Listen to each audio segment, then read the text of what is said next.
This is Monty in the Morning, the show Phoenix Magazine readers voted #1 talk radio show in Arizona. #1 during your morning commute. #1 whenever news breaks during your day. And #1 whenever and wherever you want to talk sports. Now it's time for Monty in the Morning. Hey, yo, man, how the heck are you? It is the Monty Show. Happy Monday. A month from now, I will be sleeping in Hawaii. Let's go!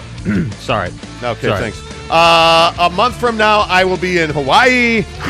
You will not, because you're a casual. Yes, indeed, we are excited.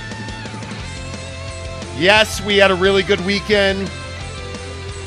No, Donovan Mitchell hasn't been traded by the Utah Jazz yet, but will the Utah Jazz trade Donovan Mitchell? We have a huge trade update on Don coming up here in about 5 minutes. Stick around for that. We'll talk a lot of college football this morning.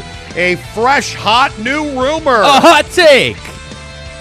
Involves Notre Dame, Utah, and Florida State. By the way, who's a better Heisman candidate? Cam Rising or Jaron Hall? Gotta go Cam Rising. Okay, I agree. Jaron Hall. We'll talk about that. And, of course, you shouldn't bring McDonald's on airplanes. Idiot. There we go. Welcome to the show. Want to remind everybody to make sure that you head to your nearest barbecue pit stop because we are giving away a trip for two to see BYU and Notre Dame in the Shamrock Series, which is in Las Vegas, Allegiant Stadium, October 7th and 8th. And the only way that you can win that is to go to your nearest barbecue pit stop in Logan, Layton, Lehigh, Murray, and, of course, the venerable St. George, Utah. There is an enter-to-win box at all of the barbecue pit stops in Utah. Fill out the slip, drop it in the box. Join us September 17th at the Lehigh Barbecue Pit Stop. We are going to have a watch party for Oregon and BYU. We'll have wings and pizza. The smokers will be fired up. We'll watch some duck hunting. And then at the half, we will draw a winner to see BYU and Notre Dame in the Shamrock Series at Allegiant Stadium. And, of course, it is all presented by our good friend Devry Davis at Academy Mortgage. I think it's very interesting how low mortgage rates are right now. Not sure what you're waiting for. Call our guy, Devry Davis, 801-543-9666. NMLS number 278545. Sup, y'all? Good to see everybody in the comments. Colton Bitton says, happy Monday. Ishmael Beck-Nielsen says, morning, fellow casuals. Elbow cough. How big of a percentage would you put on Donovan Mitchell to still be a Jazz man come October? Well, it's funny that you would bring that up. Well. Because we have brand new details on the efforts of your Utah Jazz and the New York Knickerbockers to make a trade for Donovan Mitchell. And the Utah Jazz don't seem to be willing to lower their asking price. And I was told by a source over the weekend with the Utah Jazz that they are planning on having Donovan Mitchell and Mike Conley in training camp when it opens in late September. And now what does that mean to you? Well, what that means to you is that the Jazz have a very high bar for trading Donovan Mitchell. And if you're the Knicks, that bar seems to be too much to ask and to meet. And so that trade has not happened yet. And if you go back over the timeline of this situation with Donovan Mitchell and the New York Knicks, it is very clear that the Knicks have been frustrated for some weeks, as we reported back in July, that Leon Rose became frustrated with Danny Ainge in the process of trying to make a trade with Danny Ainge. And let me tell you, Leon Rose is not the first guy to feel that way, because Danny Ainge has been, over his career as an executive, one of the most difficult guys to make trades with. Yet somehow, some way, he's able to trade Rudy Gobert to Minnesota for Alex Rodriguez and a package of picks, right? So the Knicks wanted to get a Donovan Mitchell deal done. They are looking for an iconic player to call their own. Yet Danny Ainge has not come off of his asking price, and everybody has been debating who's got the leverage and who needs a deal more. Well, apparently the Utah Jazz, as we have been reporting for 6 to 8 months now, aren't so keen on trading Donovan Mitchell. And as we speak right now, Jazz sources tell me they are planning on having Donovan Mitchell in training camp because they simply don't have a need, and there is not enough value in a Knicks trade to move Don on to the Knicks. So if you're a Jazz fan, I would plan on seeing Donovan Mitchell at training camp unless, Jake, the Knicks completely change their position and they offer significantly more for Donovan Mitchell. Yeah, and I think this is what we've been hearing. This is the conversation we've been having with the Utah Jazz and Donovan Mitchell and this whole trade situation. And I think that, again, I'm just going to keep saying it. I think Danny Ainge deserves a lot of credit for his stubbornness, if you will, his ability to be steadfast in the asking price and in what seems to me committed to his plan, which right now, based on behavior, again, just going off of what we've seen, what we know, what's been put in front of us, the plan to me, based on what we've seen, is to keep Donovan and to keep Donovan unless they get some kind of ridiculous offer that matches Danny Ainge's price. And so, like we've said, and like I've specifically been saying, it feels like the Knicks want a discount off of that price. And I'm telling you, that's not going to happen. Danny Ainge is not going to give away his best player for anything less than what he feels is fair and maybe above fair asking price. So that's why I say, I think that, for the Jazz fans, I know there's kind of two camps around Donovan Mitchell. There's one camp that says, hey, let's trade this guy. He doesn't want to be here. He didn't play defense, whatever. I'm not a Donovan guy. Get him out of here. And then we have the other side that says, hey, this guy's been our best player. Yeah, he had a rough season, but he's shown us what he can do, and there's a lot more there. Into that sector of the fan base, I would say you're probably going to get that. I think you're going to get at least another half season of Donovan Mitchell because I do think there's an opportunity to make a deadline deal potentially because these talks aren't going to go anywhere. That's one thing we definitely know. The Knicks and the Jazz will keep talking. It will just be an ongoing thing. But I think the question, being that that's the case, is how do you, if you're Donovan Mitchell and you're Will Hardy and you're this coaching staff and you're the guys that are worried about winning basketball games, how do you set all the Knicks stuff aside? How do you set aside the offseason noise and the offseason happenings to just focus on playing basketball? Just focus on putting the ball in the hole to win basketball games. That's what I think is the challenge in front of this new look team this year. Yeah, and I personally think, and again, this is just my opinion, I think based on what I've been told by sources at the Jazz and sources around the NBA, the Jazz have never really shown a willingness to move Donovan Mitchell. There, of course, have been talks. Obviously, the Knicks and the Jazz have been talking, but the question that is interesting to me is, are the Jazz asking too much in return for Donovan Mitchell? And I would say no, they're not. And again, as we've been reporting for a couple of weeks, the tipping point on this thing seems to be Quentin Grimes with the Knicks. The Knicks have taken Quentin Grimes out of any trade conversations.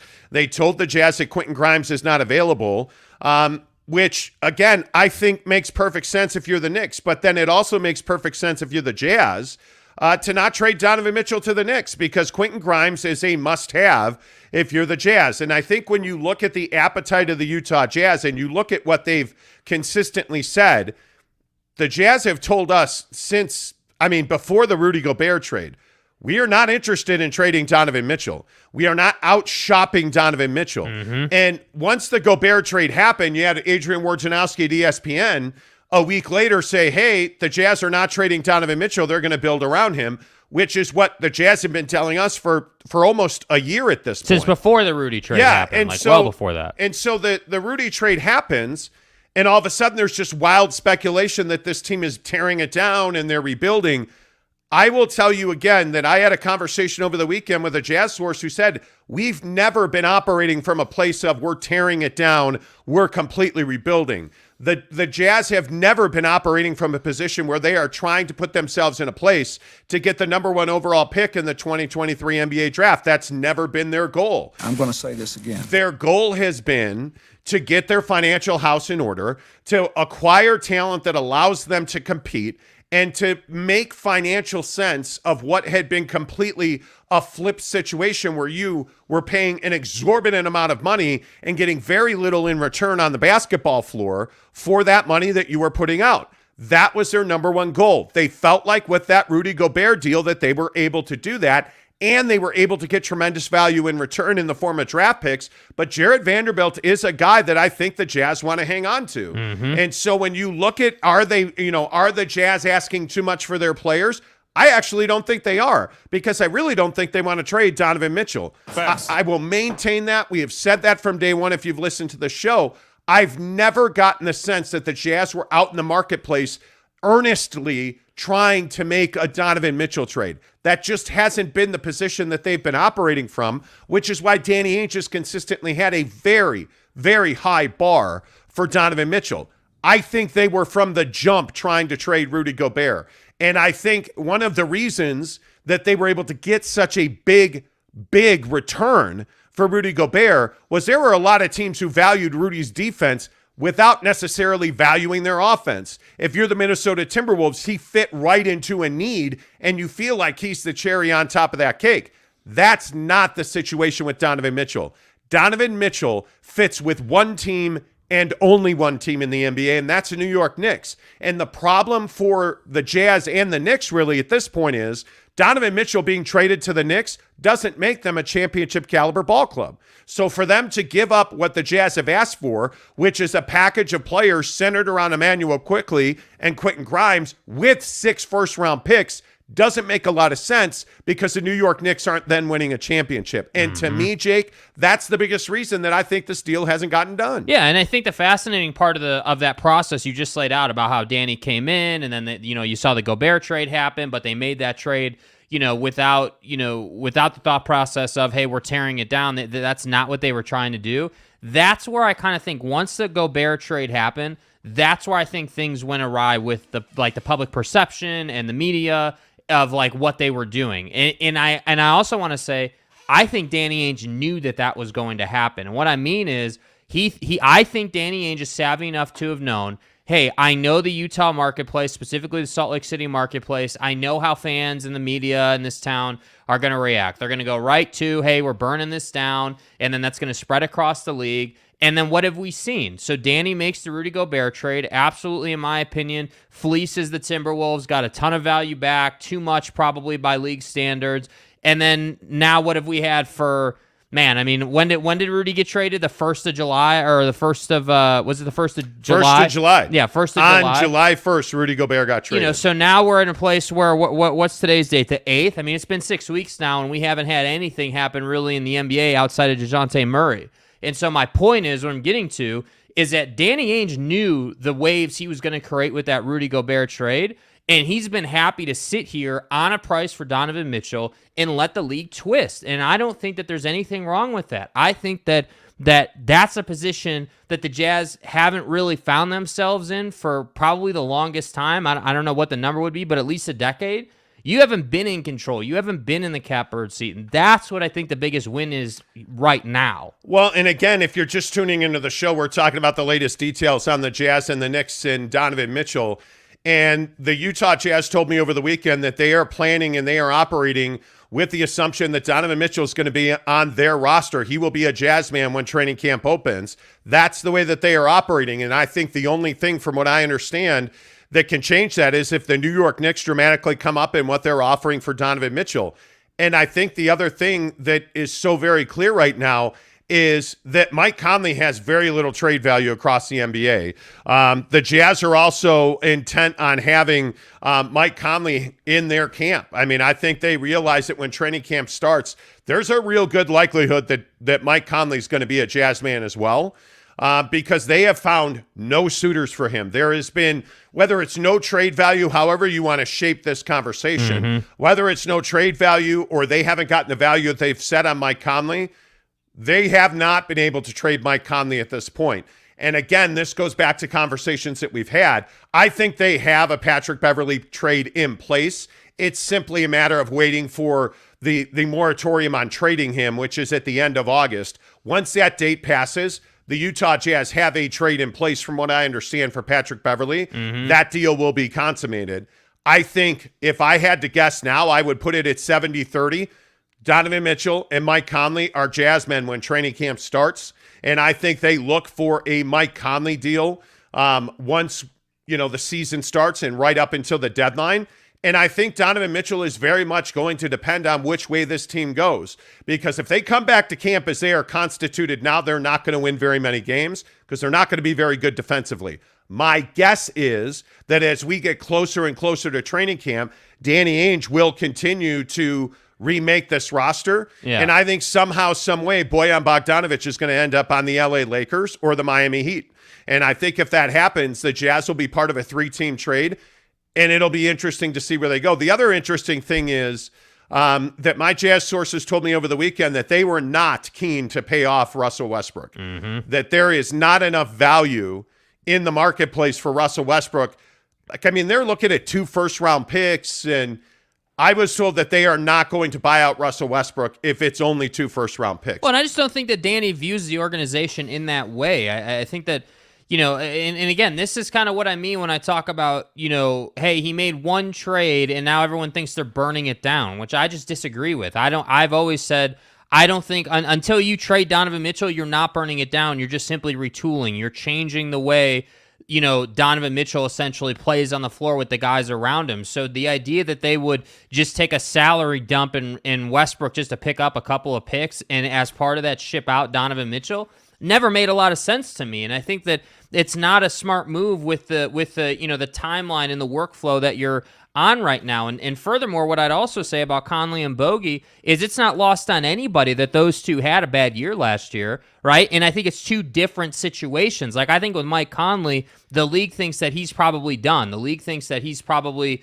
at the end here. I think with Bojan Bogdanovic, I think the league thinks, hey, this is a guy who is capable of throwing up 50 when we're suffering injuries, but this is probably a guy whose best use is to put him in the corner on a contending team and let him knock down that 3. And I think, his talent, frankly, if I'm being honest, watching all that Jazz basketball last year, I feel like they wasted Bojan Bogdanovic's talent to a certain extent. He did not get enough touches consistently enough. He's not somebody that was getting, even 5 chances, 8 chances to shoot the basketball on any given night, depending on who they were playing.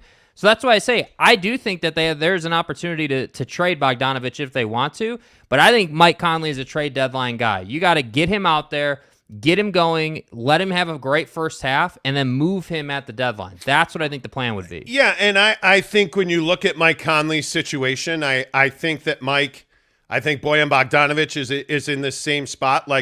You've reached your crescendo with them. Right. Like, you've reached your highest best use for Mike Conley and Bojan Bogdanovic. And I think Bogey's got value around the league. I think there are probably 3-4 teams that are interested in him, and I think the Lakers would love to add him.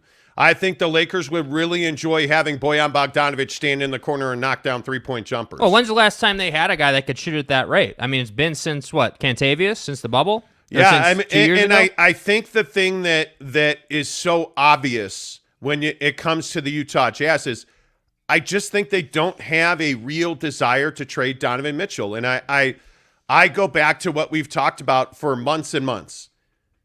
It's going to take a Brinks truck to get Donovan Mitchell out of Utah. Mm-hmm. And, a month ago or so at this point, I was told that Danny Ainge would be derelict in his duty. He'd be irresponsible if he did not at least talk to the Knicks when you're talking about 6 draft picks. Yes. If you can get 6 draft picks for Donovan Mitchell, are you not making that deal? Mm-hmm. I would tell you have to make that deal. And if you're getting quickly Quentin Grimes and Toppin, I think you have to make that deal. And then you're going to take the veterans in return that make that deal financially available to you. Because remember, when you're in the situation that they're in, you have to take money back in return to balance that trade. So my feeling is that's probably a Cam Reddish, Evan Fournier kind of deal. That makes a lot of sense for the Utah Jazz. It makes a lot of sense to do that trade. It makes 0 sense to do that trade for Evan Fournier, Emmanuel Quickley, and 3 draft picks. Mm-hmm. That makes no sense because Donovan Mitchell is very clearly working in earnest to prove a point this coming season. So you are in no hurry to trade him because if Don comes out and he averages 30 points, and if Don comes out, look at all the tape of him working mid-range. Right. Look at all of the evidence that he is in spectacular shape. Look at how good he looks in Europe with Adidas right now. He's on a tour in Europe with Adidas, Donovan Mitchell is. Yeah. He looks phenomenal. I'm for real. He looks shredded. He looks stronger. He looks like a guy who's on the nutritional grind. He looks like a guy who's worked on his mid-range game. Donovan Mitchell's going to come out and he's going to score 28 to 30 points a game. Right. You want that guy on your team. B, if he does that, what happens to his value? It skyrockets. Yep. So it makes sense for the Jazz to hold that bar exceptionally high because they don't want to trade him. And if they do trade him, they're going to get a haul in return. It just makes common sense to operate the way the Jazz are operating. Yeah. So I feel good about it. Let's get your comments in here. Good morning to everybody watching the show. Happy Monday to you. This is the Monty Show. We are live every weekday. If you're new to the show, and I know we get a lot of new listeners on the show or viewers on this show every day on YouTube and on the podcast, we are live 6:30 Mountain Time, 8:30 Eastern Time. And we can kind of go as long as we want to go. There are no rules. There are no rules.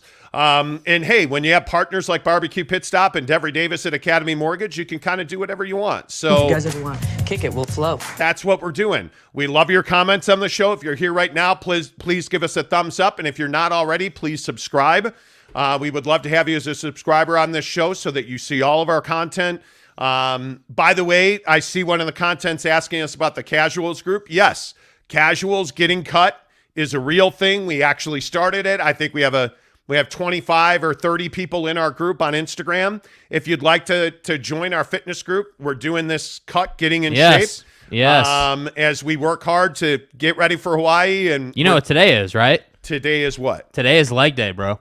Today is leg day. Today's leg day. The grind's going to be real. You'll see some content on leg day. If you go back into our playlist, you'll see the Casuals Getting Cut playlist here on YouTube.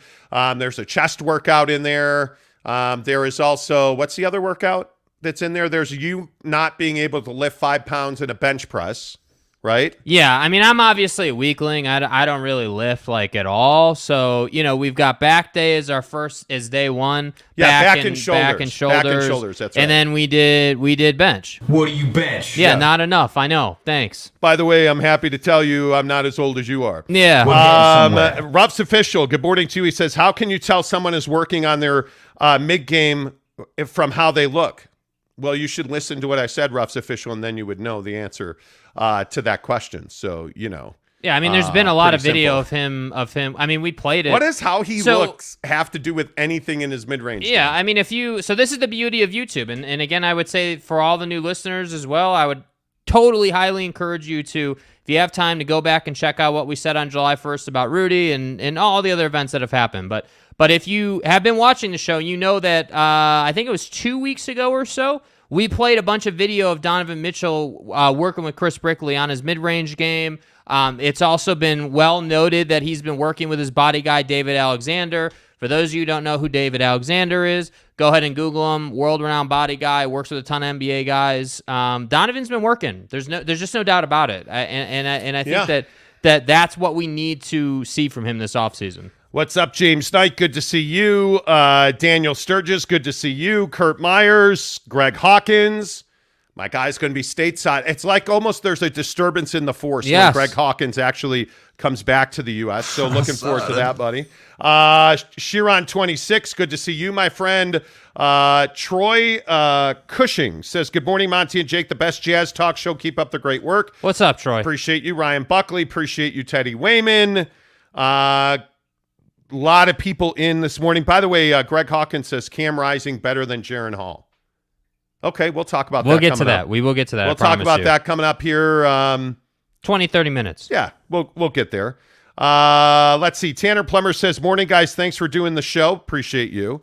Good morning from the East Coast, Top Junkie says. What's up? Give me some news that brings Donovan Mitchell home to Connecticut and the Knicks. Yeah, that's probably not going to happen Here's the soon. tough thing. And honestly, like I would love nothing more than to get any type of news out of the NBA. I'm not even just talking Utah Jazz, like anything. That's what I mean when I say, hey, Danny Ainge did the Rudy Gobert deal. He knew what he was doing. He knew the waves he would create. He knew how it would affect the league. And now we're here with, weeks left until camp starts again, right? Like, I think it's just the control factor that Danny Ainge has right now is truly incredible, in my opinion. It is, and I think he's exerting that.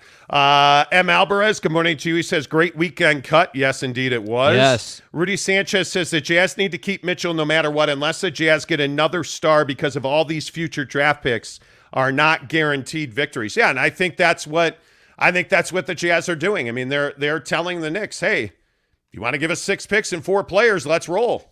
And if you don't, we'll take Donovan Mitchell to training camp. And isn't it how it should be, though? Yes. That's how it should be. I think there's been a lot of conversation around, like, hey, Danny's asking for too much. Like, why would he ask for this much if they want to trade him? Because they don't actually want to trade him. If they're going to trade him, it has to be for some ridiculous price. It makes perfect sense to me.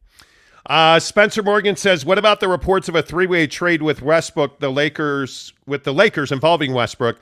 May not happen, but the reports are the Jazz are prioritizing picks and young players on short contracts. My problem with that specific report, Spencer, is that, and this is kind of what I was saying a couple minutes ago, Danny Ainge doesn't view the Utah Jazz and specifically doesn't view their situation and where they are. He doesn't view them as a buyout team. He doesn't. You're not because the problem is in that deal you would be shipping out Don as part of that deal. Yeah. So you're telling me that Danny's price is here. But then Danny, according to this report, is going to be willing to, bring on Westbrook and buy him out, send out Don and pick up 2 picks? Send out Don and Bogdanovich like that, and only get 2 first-round picks. That doesn't align with what the goal is. Why would you make that trade when you can trade Donovan Mitchell to the Knicks for they're offering 3 first-round picks, a young player and a veteran? Why would it just doesn't make sense, dude? And by the way, I'd also say to the point you made about the Jazz prioritizing picks and in specific type of contracts, I think Danny Ainge doesn't really care what type of contract it is as long as he has flexibility within the cap and as long as they have cap space. That's what Danny Ainge prioritizes. Yeah, I mean, it's pretty obvious they want younger talent. I mean, they're not out looking to acquire veterans. I mean, their only interest in Russell Westbrook, from what I understand, is to buy him out. They would not want him on their roster. Yeah. So I don't see that makes a whole lot of sense. And I think there's a lot of wild rumors out there. We hear some of the things that we hear that we don't.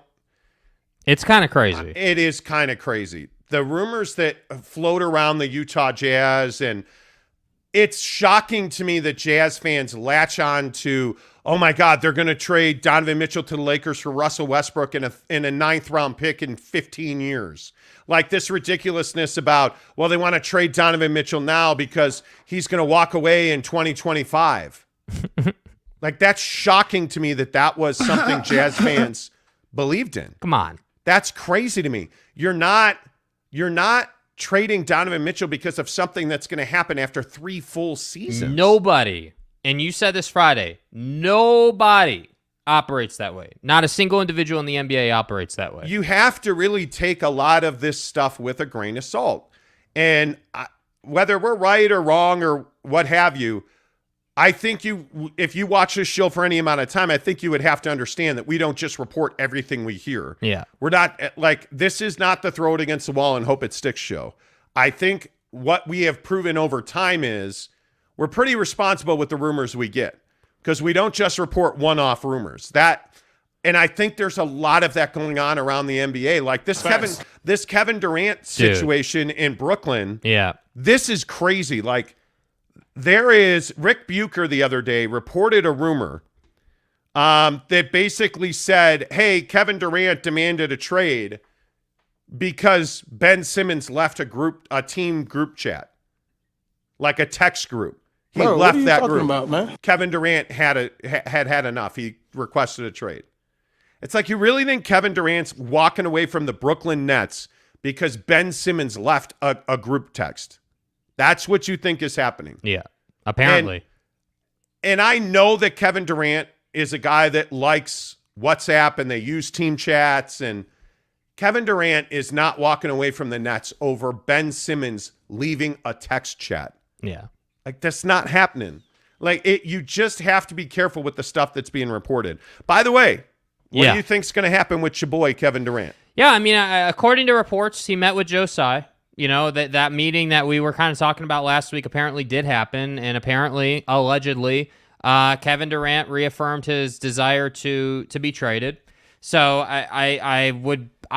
if that's true, I'd be surprised if Kevin Durant was still a Brooklyn Net when camp hits. But I just think when we look at the business in the NBA and how things are going, particularly how slow they're going, I could also very easily see a scenario where Kevin Durant is in camp as a Net and they trade him at the deadline. I could see that happening because, again, and this is kind of the same thing that's happening with the Jazz, I guess. Joe Tsai in that front office group are asking a ton for Kevin Durant. And I think that when you ask that much, you're asking for trouble. You're basically putting yourself in a position where you're saying, hey, we're going to ask a ton, and we're happy to have an upset Kevin Durant on our team, I guess, you know? So that's why I say they're either going to have to back that price down or they're going to have to be willing to hold their water and have, frankly, a malcontent on their team for a while. And, you know, I don't know if you're Kevin Durant, what your answer is. Is Kevin Durant the sit-out guy? Is Kevin Durant the play-through-it guy?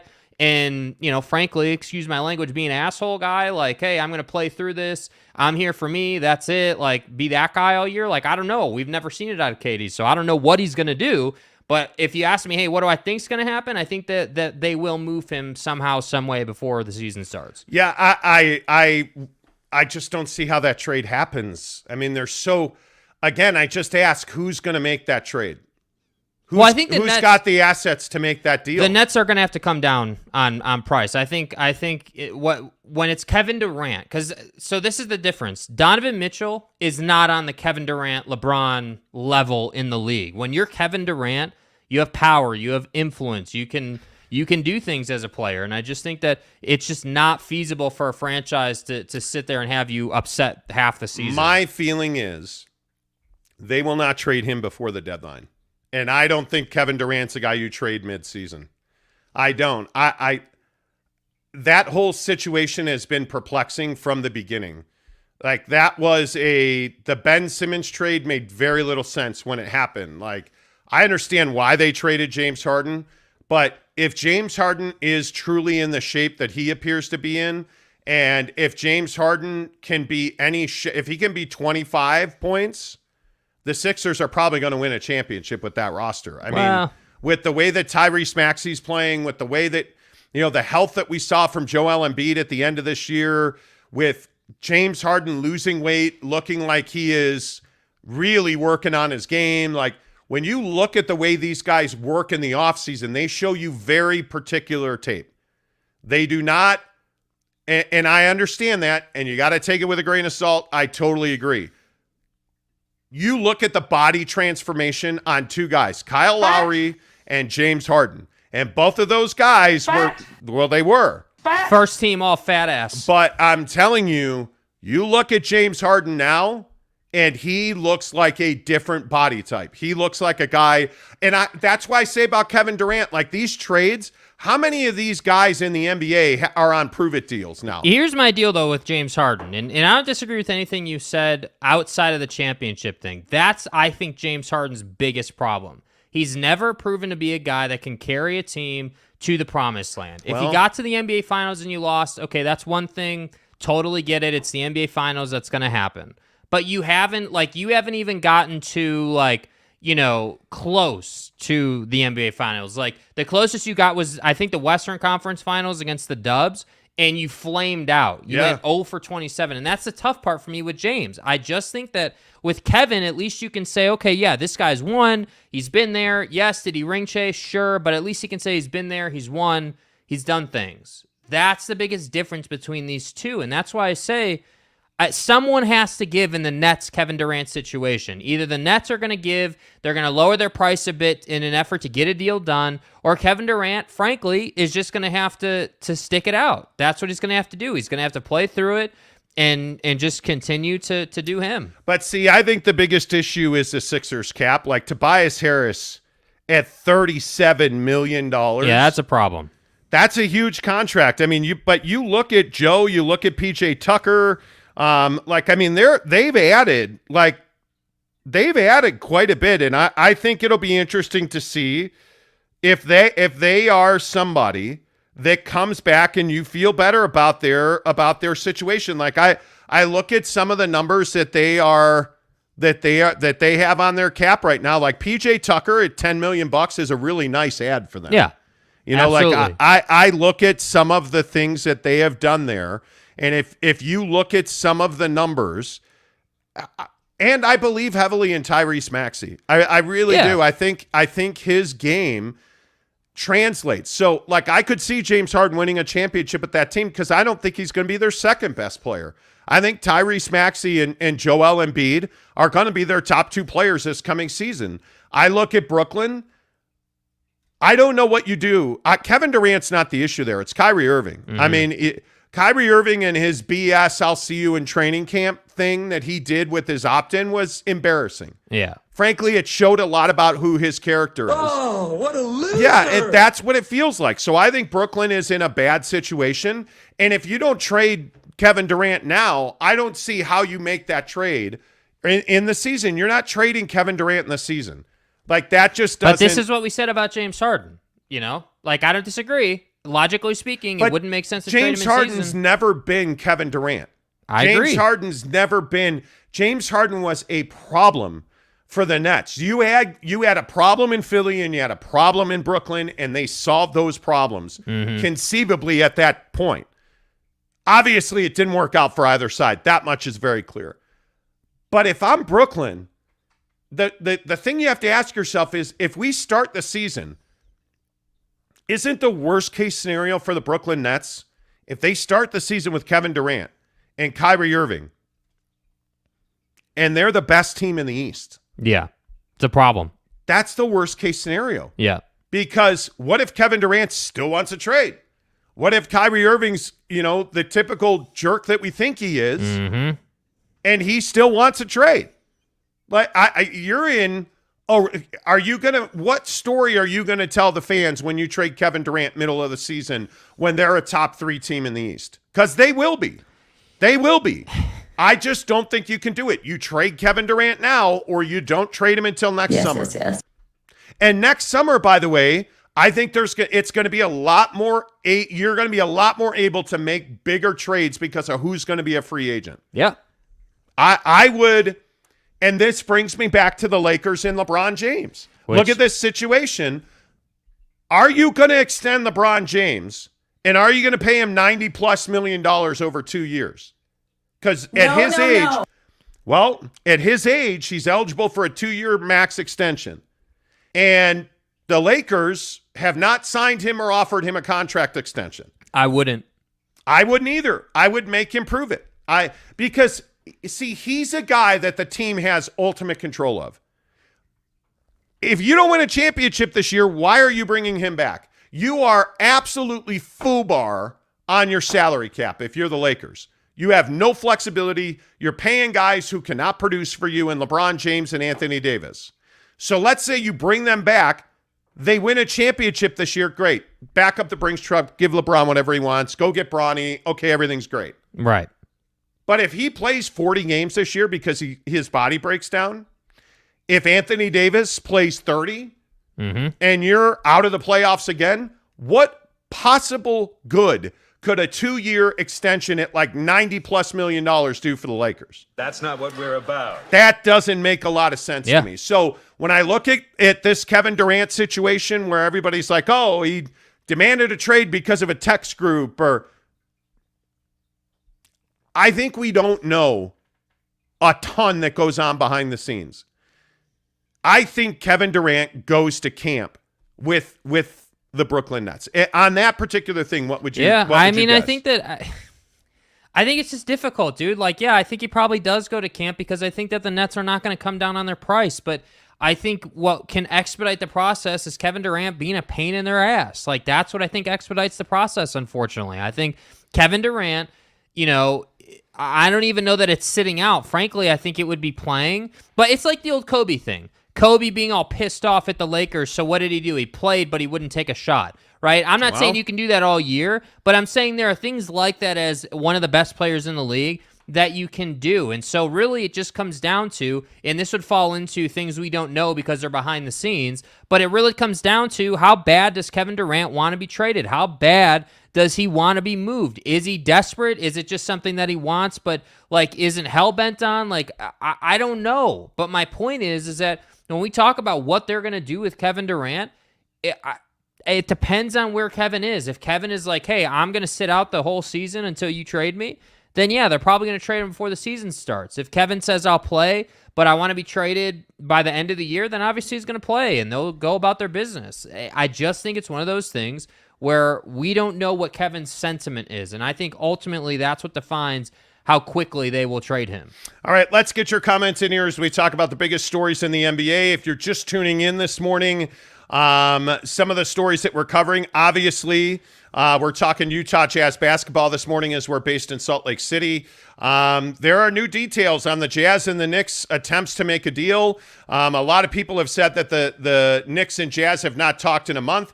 I'm here to tell you that's not true. They talked several times last week. They have gotten no closer to a deal. No deal for Donovan Mitchell is imminent or close at this point.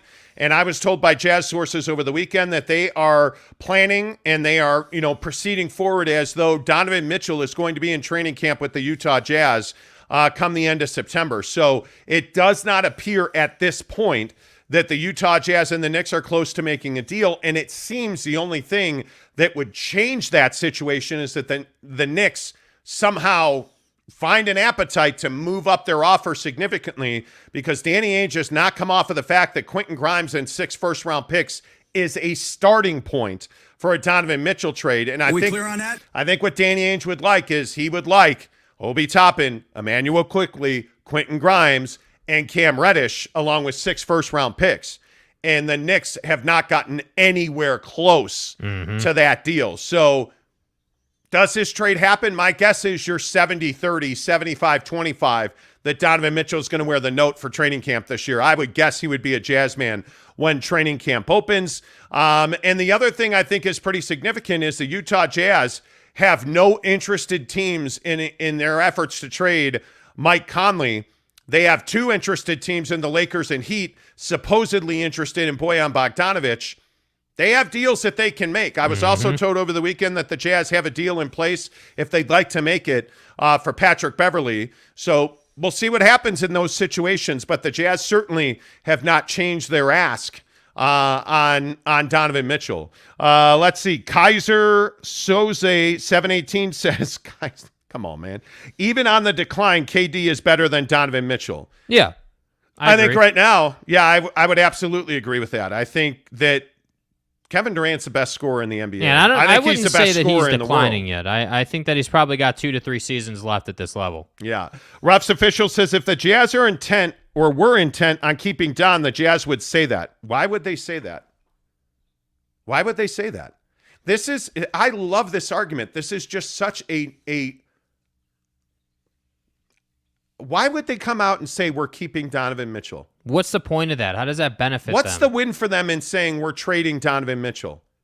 What's the win for the Jazz coming out and saying anything publicly? What's the win for Donovan Mitchell? We had this conversation last week. I want to stay in Salt Lake City. How'd that work out for Rudy Gobert? It doesn't. There's no good to it because the Jazz don't have a good relationship with the media in this town. So they really don't have anybody that helps them. So who are they going to go to? Is Danny Ainge going to go do talking sports all of a sudden? How would that work, right? Like, why do you think Ryan Smith has not said 2 words to anybody all summer? Not 2 flipping words. Yeah. All summer. What Jazz executive has done an interview this summer? Not a single one. Why would they do that? There's no upside. None.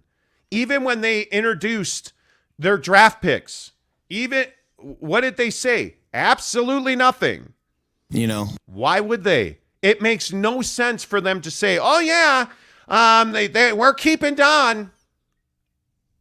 Why would they say that? And by the way, what's the only thing they did say? Justin Zanuck all those weeks ago now. There's no intent to trade Donovan Mitchell. Justin Zanuck, the general manager of the Jazz, said. I'm not trying to be cryptic.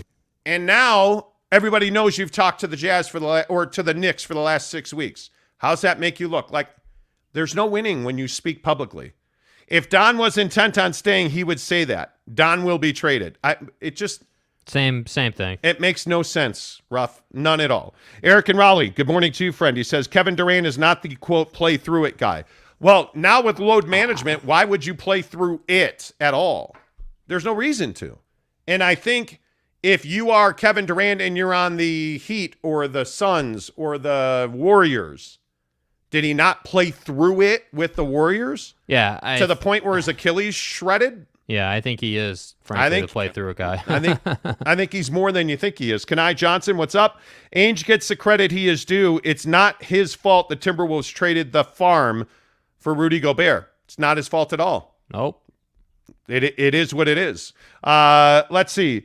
Kaiser Soza 718 says, if I were the Knicks GM, I would rather try to get KD or a player with more size. Well, the problem is Kevin Durant doesn't make you a championship contender. They're multiple pieces away, and they're multiple developmental years away from winning a championship in New York. And I don't know if that happens soon or not. Tanner Plummer says, we all know what's going to happen to KD. He's going to try and get a contender in order to get another ring. Okay, well, why is that a problem? And isn't he on a contender now with Brooklyn? So you got to stop. We have to stop criticizing guys for being ring chasers. Hey, guys. What do you want guys to do? Not win championships? Hey, I'm going to stay with one franchise. Damian Lillard. I'm going to stay with Portland even though we have no chance to win a championship. I'm going to stay with Orlando. I'm going to stay with whoever has no chance to win a championship. Why is it a bad thing that guys are out trying to win rings? I still don't understand that. Pudge NYC, what's up? He says, KD has business ventures in New York City. He's staying on Nets or Knicks. Could be. He's not going to the Knicks. That would be shocking if he ended up with the Knicks.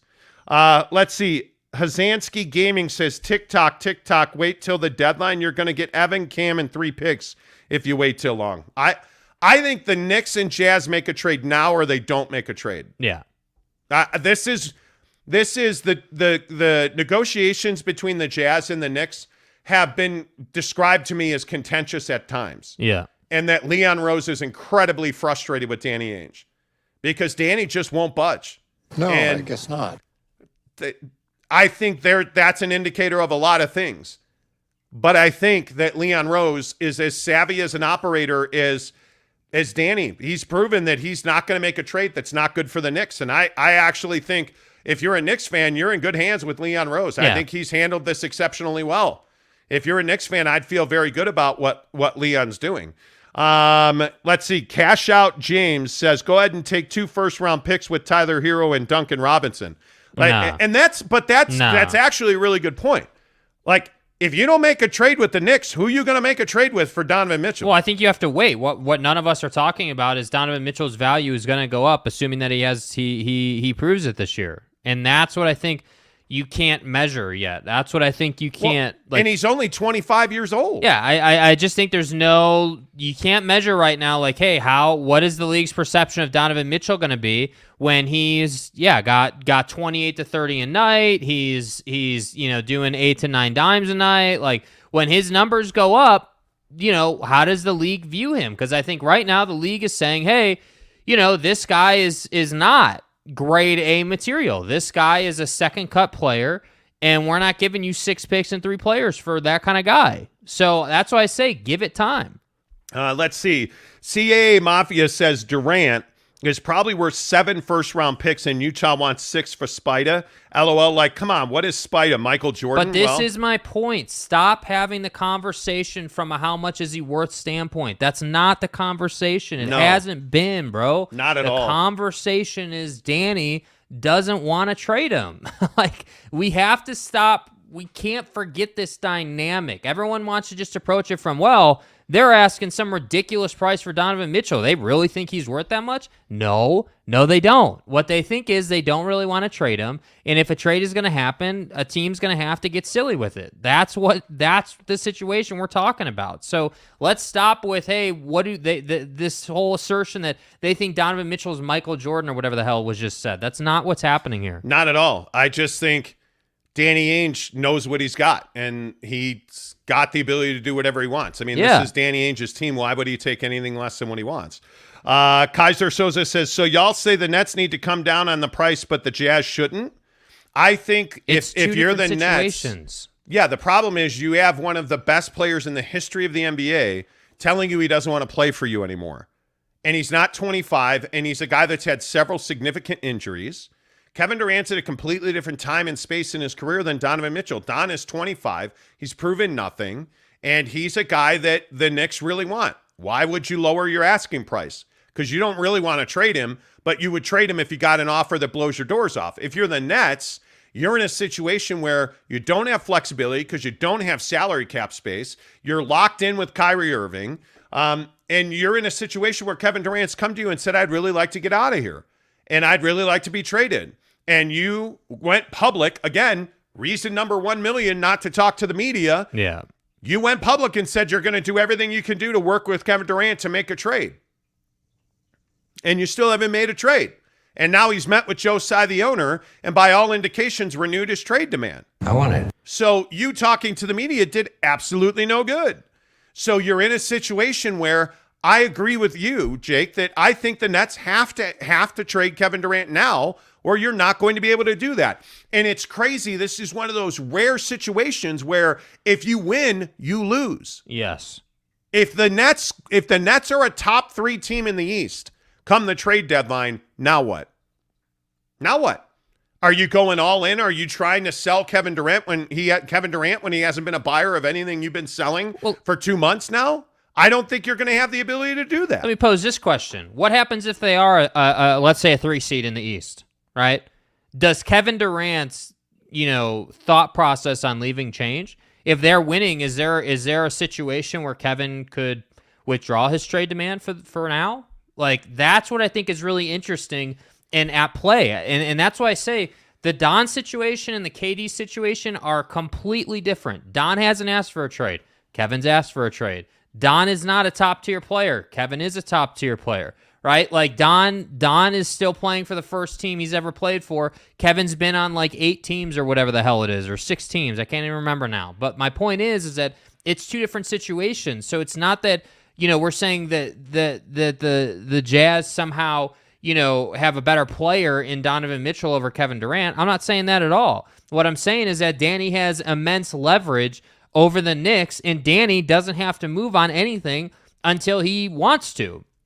That's the difference. The Nets have to move on this. The Nets have to get something done if it is true. The reports that have come out that have said, hey, Kevin Durant renewed his trade request with Joe Tsai over the weekend. If that's true, because I'm not 100% convinced, but if that's true, the Nets have to move. That's the difference. It's not hard to understand. Yeah, I don't see why we can't look at these situations as 2 very different, very unique situations where I simply believe Donovan Mitchell can bring you a larger return because you don't have to trade him.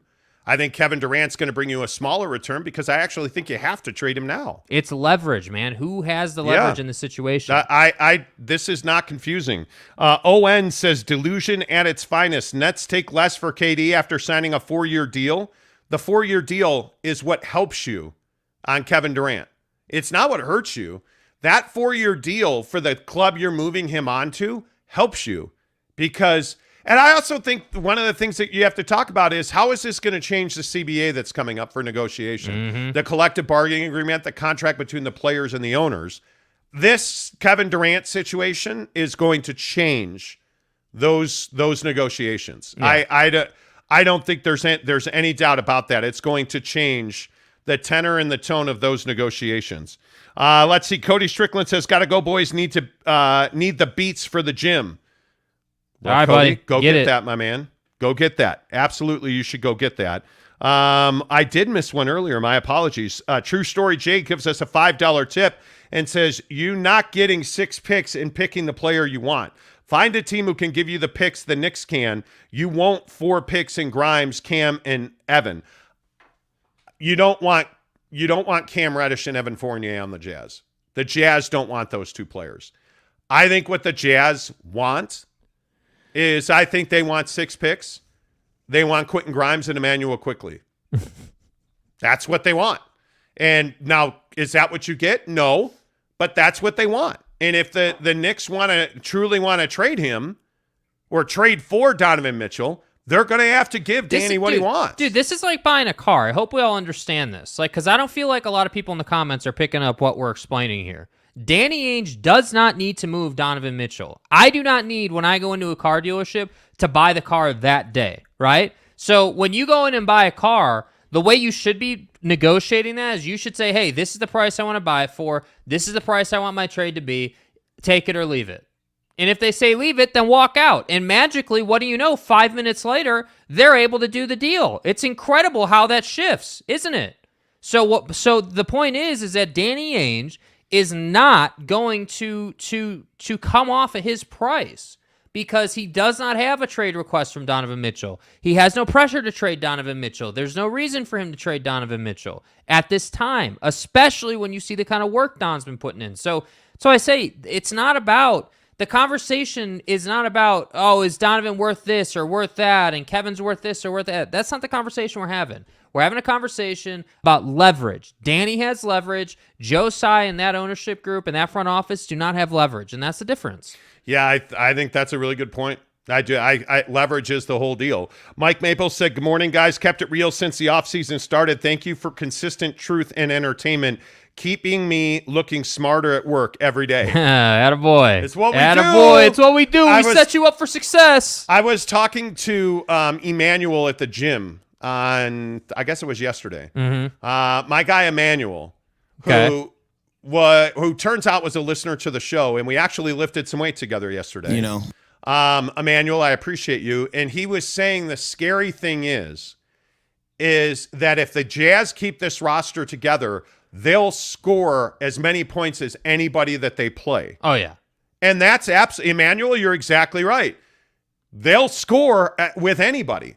They're just not going to be able to stop anybody. And that's why I'm saying you're going to get a different, and this is why I think Don's going to have a huge year. You're getting a different setup for Donovan Mitchell. You're not in this offense that you know, with all due respect to Quinn Snyder, suffocated Donovan Mitchell, allowed the defense to double down all the time, allowed a situation that didn't allow Donovan to thrive. But now you're going to play in an offense where you legit, I have no problem saying you should score 115, 120 a night. I would expect that out of this team. Now, you can't stop anybody, sure, but the Brooklyn Nets couldn't stop anybody either, and they went to the Eastern Conference Finals, right? So my point just is I'm not saying that they'll be that good. They're not going to be Kevin Durant, Brooklyn Net good.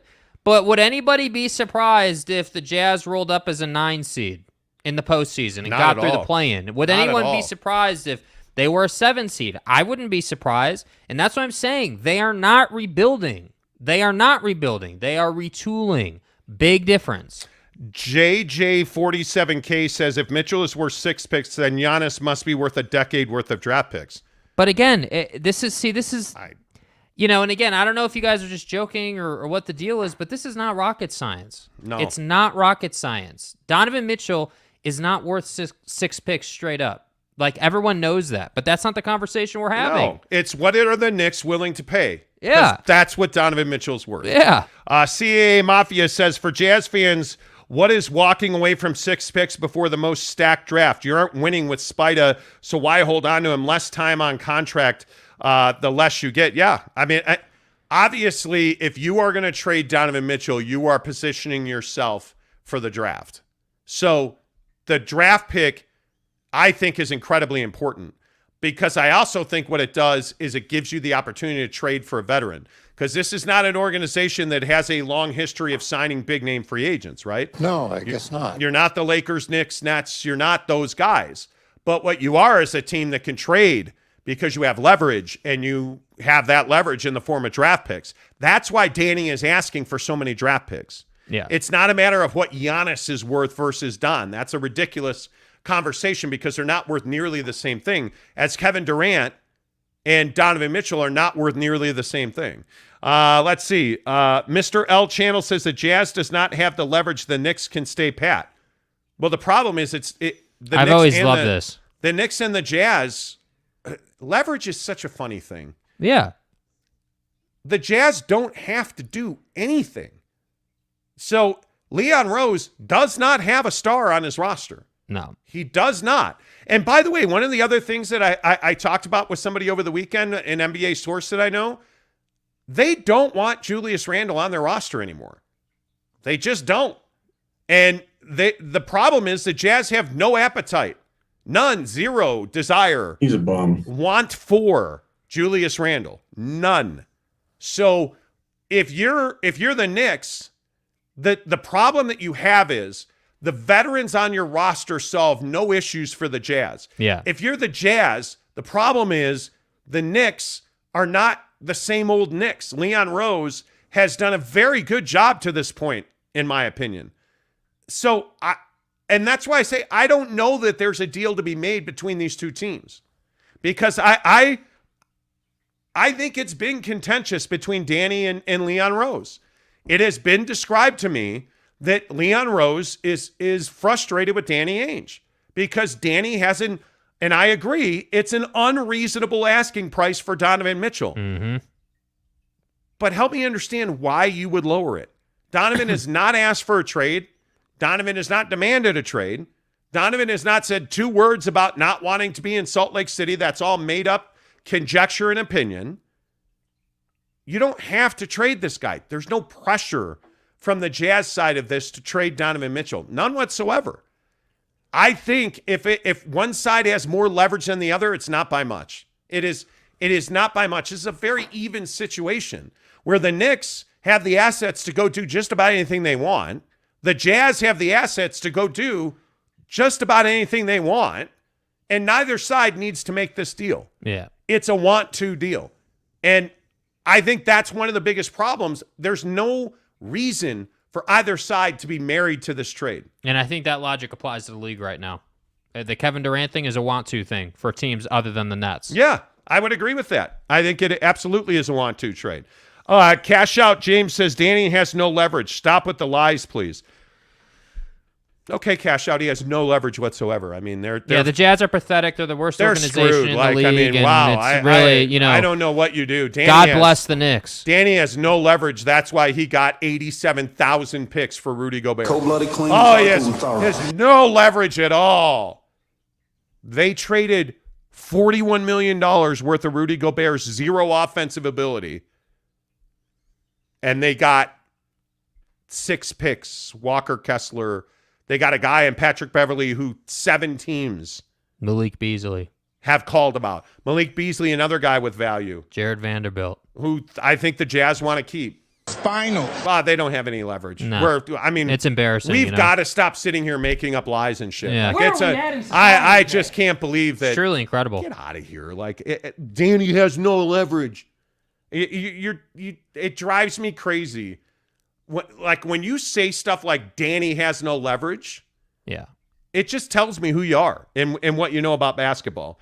Brooklyn Buddha says your analogy describes Leon Rose's position because I think they're in very similar positions. Leon Rose has a lot of draft capital. Everybody mocked the Knicks because of the deals they made on draft night. Well, for once, it looks like the Knicks had a plan. And it's not Isaiah Thomas pulling the strings. It's Leon Rose. Mm-hmm. And I think, as I've said for weeks, I think Leon Rose has proven himself. Because it's all part of the plan. To be a savvy operator. And neither one of these guys, the thing that I think people have to understand is neither one of these guys, Leon Rose or Danny Ainge, the Knicks and the Jazz, neither one of them are in a desperate have-to situation. Who would you rather be, the Knicks or the Nets? Right now, I think I'd rather be the Knicks.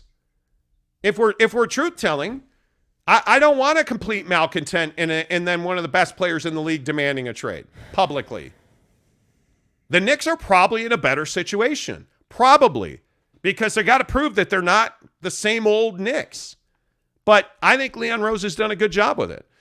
John Jackson said a year ago you talked about how important for Ryan to build the front office. This summer is showing how he's doing. Rudy trade, huge deal. New young coach looking at long term. I think Ryan's done a really good job of bringing guys in. Ryan Smith, the owner of the Utah Jazz. Yeah. Of bringing guys in who know what he doesn't know, who can do what he wants to do but has never done and doesn't know how to do. That's Danny Ainge.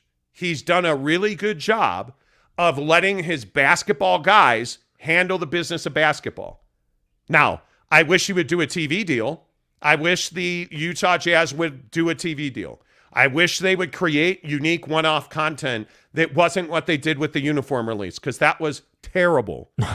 I wish they didn't have terrible uniforms that were bungled. Because it's garbage. And so we're a year away from the Purple Mountains. Like, I wish that you had done a better job with that. Just release the Purple Mountains immediately. I wish that the Jazz had a better, what's the right way to say this? I wish the Jazz were in a better position to create good content. Yeah, no, that's not going to happen. Because they're not. The TV deal, the lack of a real quality streaming, like anything, native one-off content, I wish that existed. I really hope we're not on AT&T Sportsnet again this year. I really hope. Somehow I think we will be. You're a billionaire, bro. Spend some of that bread and start a TV channel that people care about. Do a deal. Hey, man, if you got to do a deal, you're already in bed with KSL. Put all your games on KSL TV locally. Y'all feel me? Do a deal. That would be a smashing success in Salt Lake. You've got to have your games on TV where all of your fans in Salt Lake City can see them. Yeah. Because I got to be honest with you. I don't watch local Jazz basketball. I watch the visiting broadcast 9 out of 10 nights on the League Pass. I subscribe to DirecTV League Pass. I watch the visiting broadcast. Y'all feel me? I don't have to watch AT&T Sportsnet, so I don't. Yeah. That's the situation you're in. Do a deal with somebody somehow, some way that forces me to watch, and God, please don't, Holly Rowe and Craig Bolerjack, because nobody wants that deal. Back is broken. Right? Yeah, seriously. But like the amazing thing is that I think Ryan Smith hasn't done a bad job. Yeah. He has not done a bad job. He just hasn't knocked it out of the park. And one of the hard parts about being a billionaire is just because you have money doesn't mean you have success. Mm-hmm. And I think it takes time as an owner who's never really owned anything like this.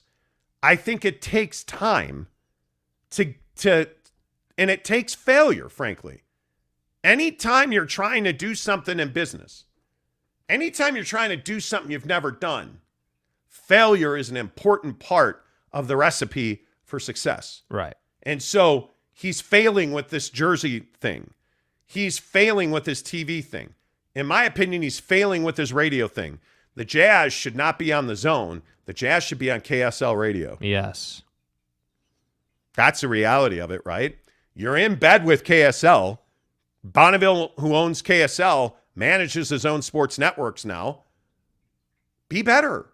You have a radio broadcast that, frankly, is probably more listenable than the TV broadcast. Oh, I completely agree. I know we get comments all the time. People saying, hey, like, I watch the physical game on TV, but I have the radio, playing for the play-by-play. Yeah. We get that all the time on this show. Like, people say that all the time in season, and I think that it's just frustrating because you're an NBA team. Like, I could kind of understand, like, a G League team or any sort of, like, minor league team maybe not having the resources or maybe not quite having the capabilities, especially coming out of the time that we can't talk about on this show because YouTube doesn't allow it. Could kind of understand that, but we're moving on from that time now, right? Like, it's time to sort of take that next step forward, and I just think that the Lakers have, what is it? What do they call it? Inside the Lakers. Inside the Lakers. Yeah. Like, you have, like, the Knicks, as an example, have MSG Network. Like, you have all these teams. The big boys have the big boys stuff. Look at the Yankees on Yes Network. And I hate it, but the Cubs have their own TV network. Like, I think it's where the biggest and the best are going. But, like, the Cubs are a good example. Cubs fans were not thrilled, and I wasn't thrilled personally, about the transition off of WGN to Marquee. That was not something that anybody wanted. Nobody was about it, mainly because the Cubs and the ownership group suck, and they're not spending money, even though they're billionaires, and the prices of hot dogs are super high. But what do?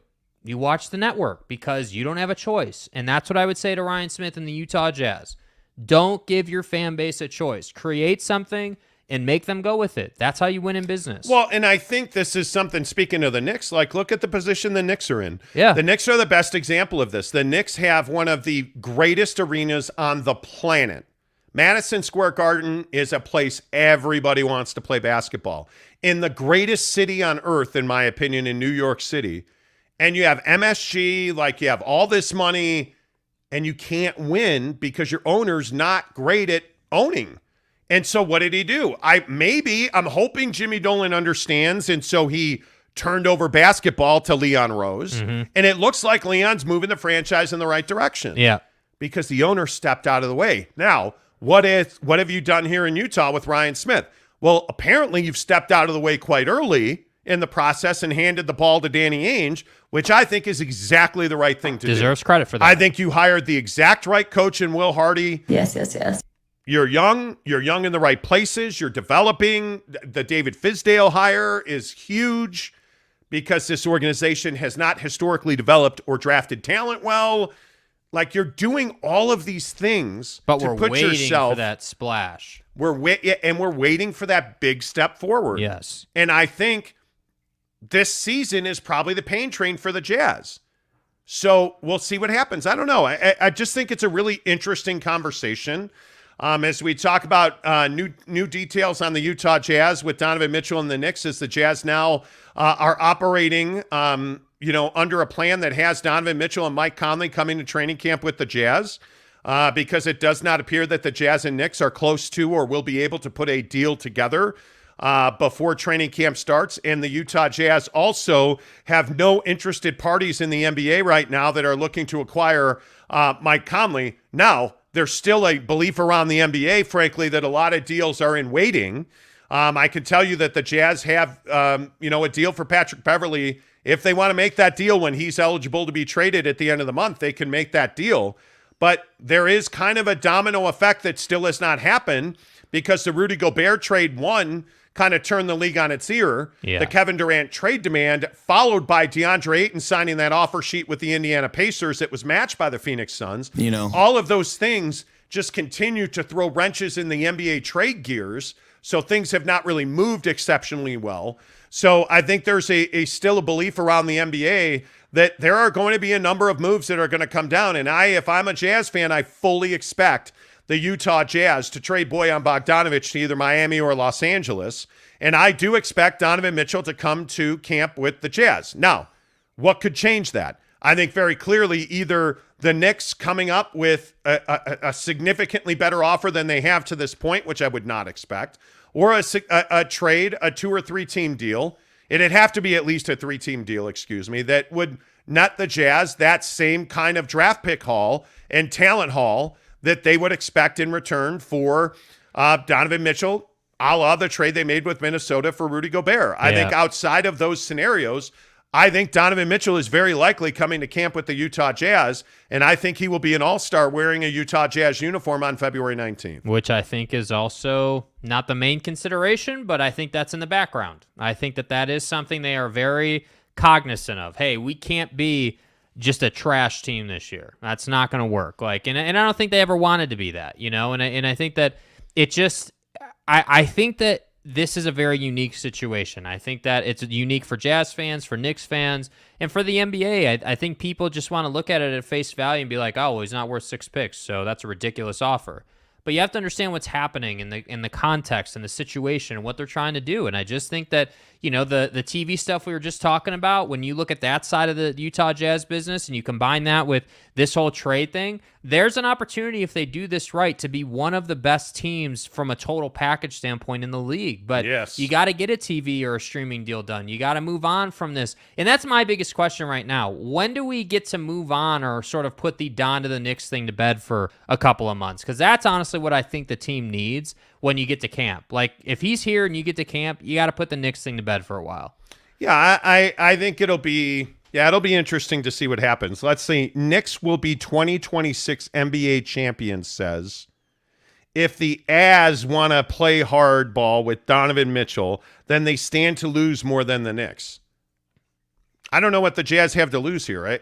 Listen, if I'm the Knicks, I probably don't make this deal. I come to camp with what I have, and I make a deal probably in October.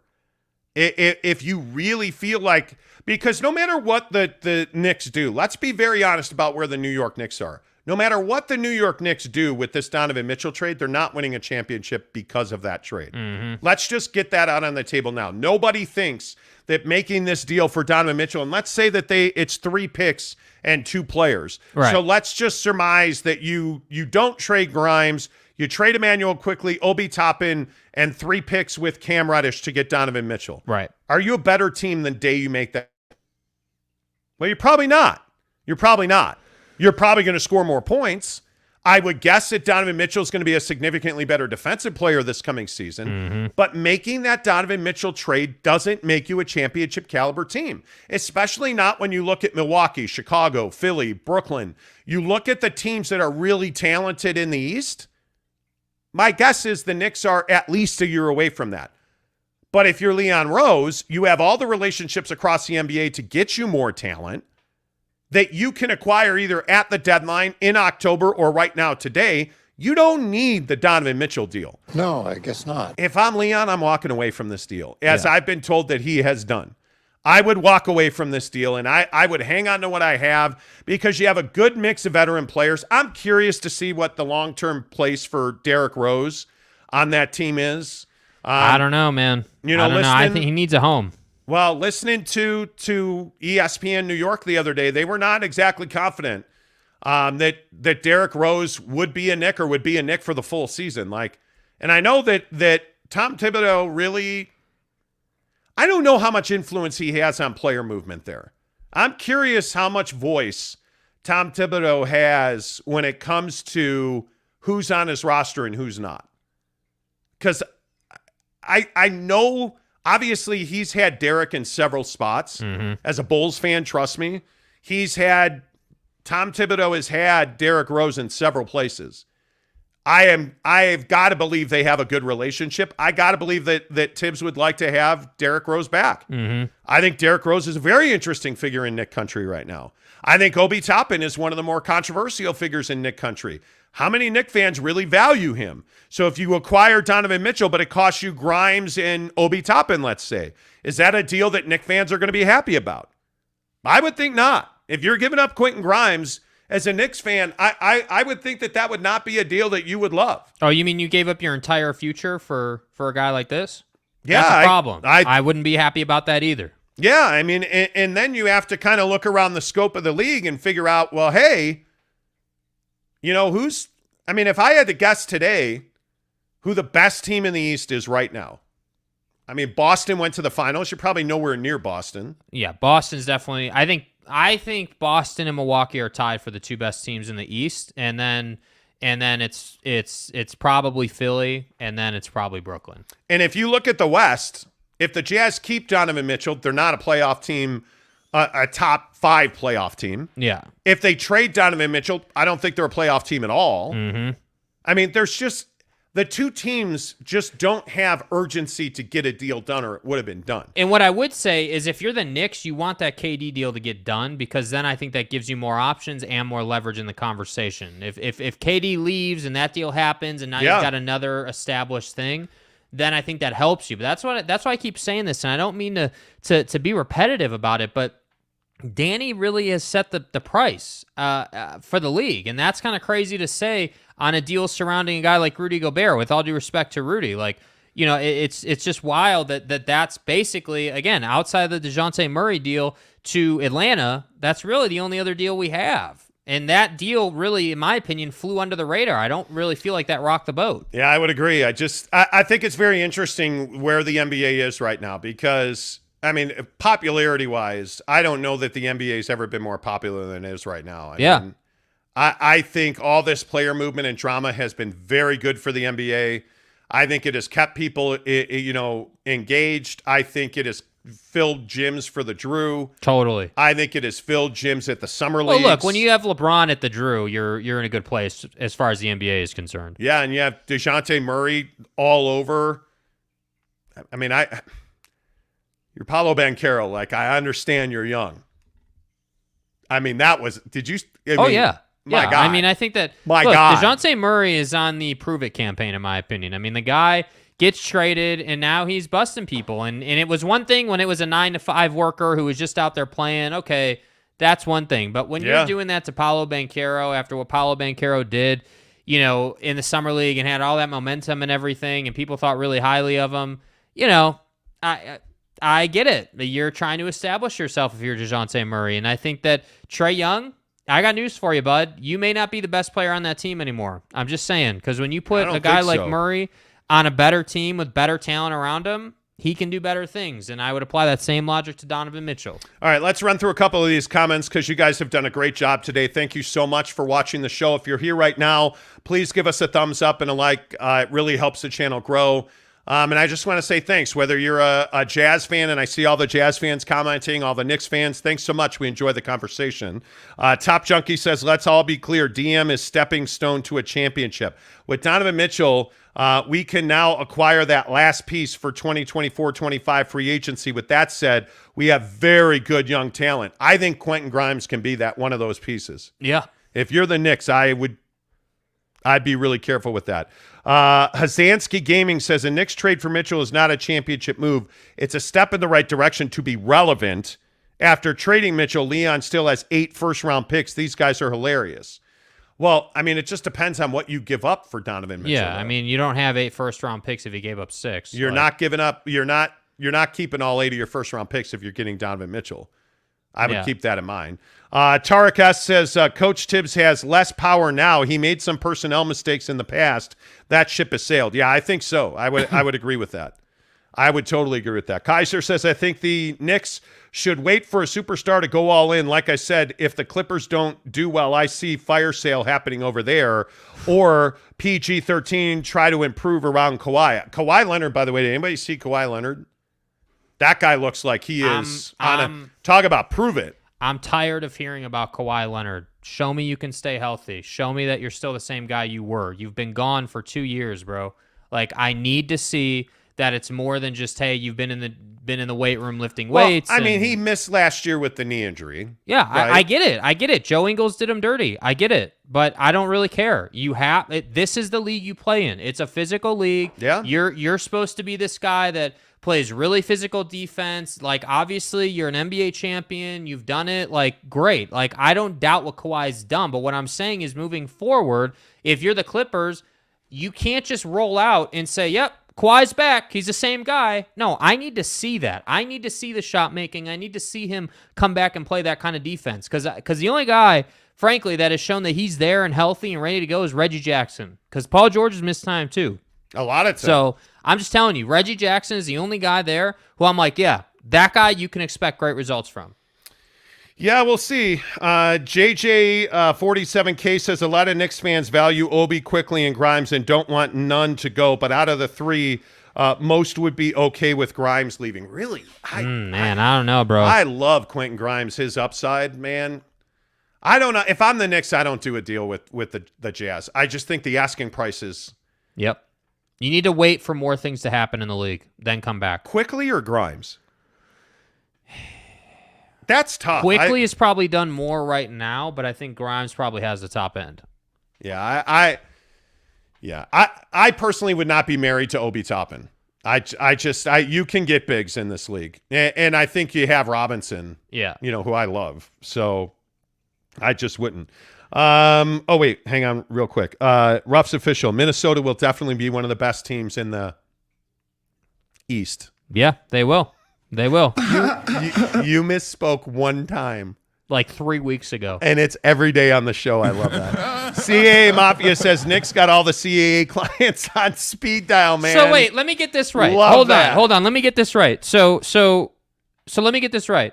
First we get the CAA conspiracy. Then we get dudes leaving or they're trading him because of something that's going to happen in 3 years because he's leaving. Like, this is what I mean. There's so many conspiracies and, oh man, this is happening because the feeling around the league is this. Like stop, man. Look at this logically and just say, hey, the asking price is high because he doesn't want to trade him, right? And the Knicks don't want to come to that asking price. It's very simple. It's not hard. It is very simple. James Lee says, is Ainge not interested in Barrett because Ainge doesn't want to pay him, or let's be honest, he's actually not even that good. I'm a Knicks fan, by the way. Well, I think RJ Barrett. Thanks for the tip, by the way. Yeah, thank you for the $5 tip. I think RJ Barrett he's good. Is he very good? Is he elite? Probably not. No. But he's one of those guys that you got to look at and be very careful, because he feels like that guy that leaves and then for the rest of his career, like, stomps on your balls with a stiletto. Like, Yes. he feels like that guy. I'm for real. He feels young still to me. He feels like a guy who's proven himself a bit, but still has a good bit of development that can happen to take him to another level. Little more body. And he's got – if he becomes a consistent shooter, a really consistent – and RJ Barrett just isn't the New York Knicks guy. That's where I would leave it. I mean, I just don't think we've seen anywhere near the top of that talent tree yet. I think you need – it's the New York Knicks, man. You got to have a superstar. You have got to have like a Bradley Beal. You have got to have a Jason Tatum. You have got to have if Don scores, but you see what I'm saying. If Don comes out and puts up those digits this year, man, he could be that guy. And I'm not I know that we lit Knicks world on fire the other week when we said that RJ Barrett wasn't a superstar, and I don't think he is. I'd rather have Donovan Mitchell than RJ Barrett. Agreed. The problem is, I think Danny Ainge, Danny Ainge, I've been told repeatedly, does not want to extend RJ Barrett. And the reason they don't want to take RJ Barrett back in a trade is because I think they view him as a short-term Jazz guy. Right. They would wind up either trading him, or I think they don't want to be married to him because he's not the best player on a championship team. And so if you extend him, and if you're going to trade Donovan Mitchell for RJ Barrett, don't make the trade because you already have a better player in Donovan Mitchell. Yeah.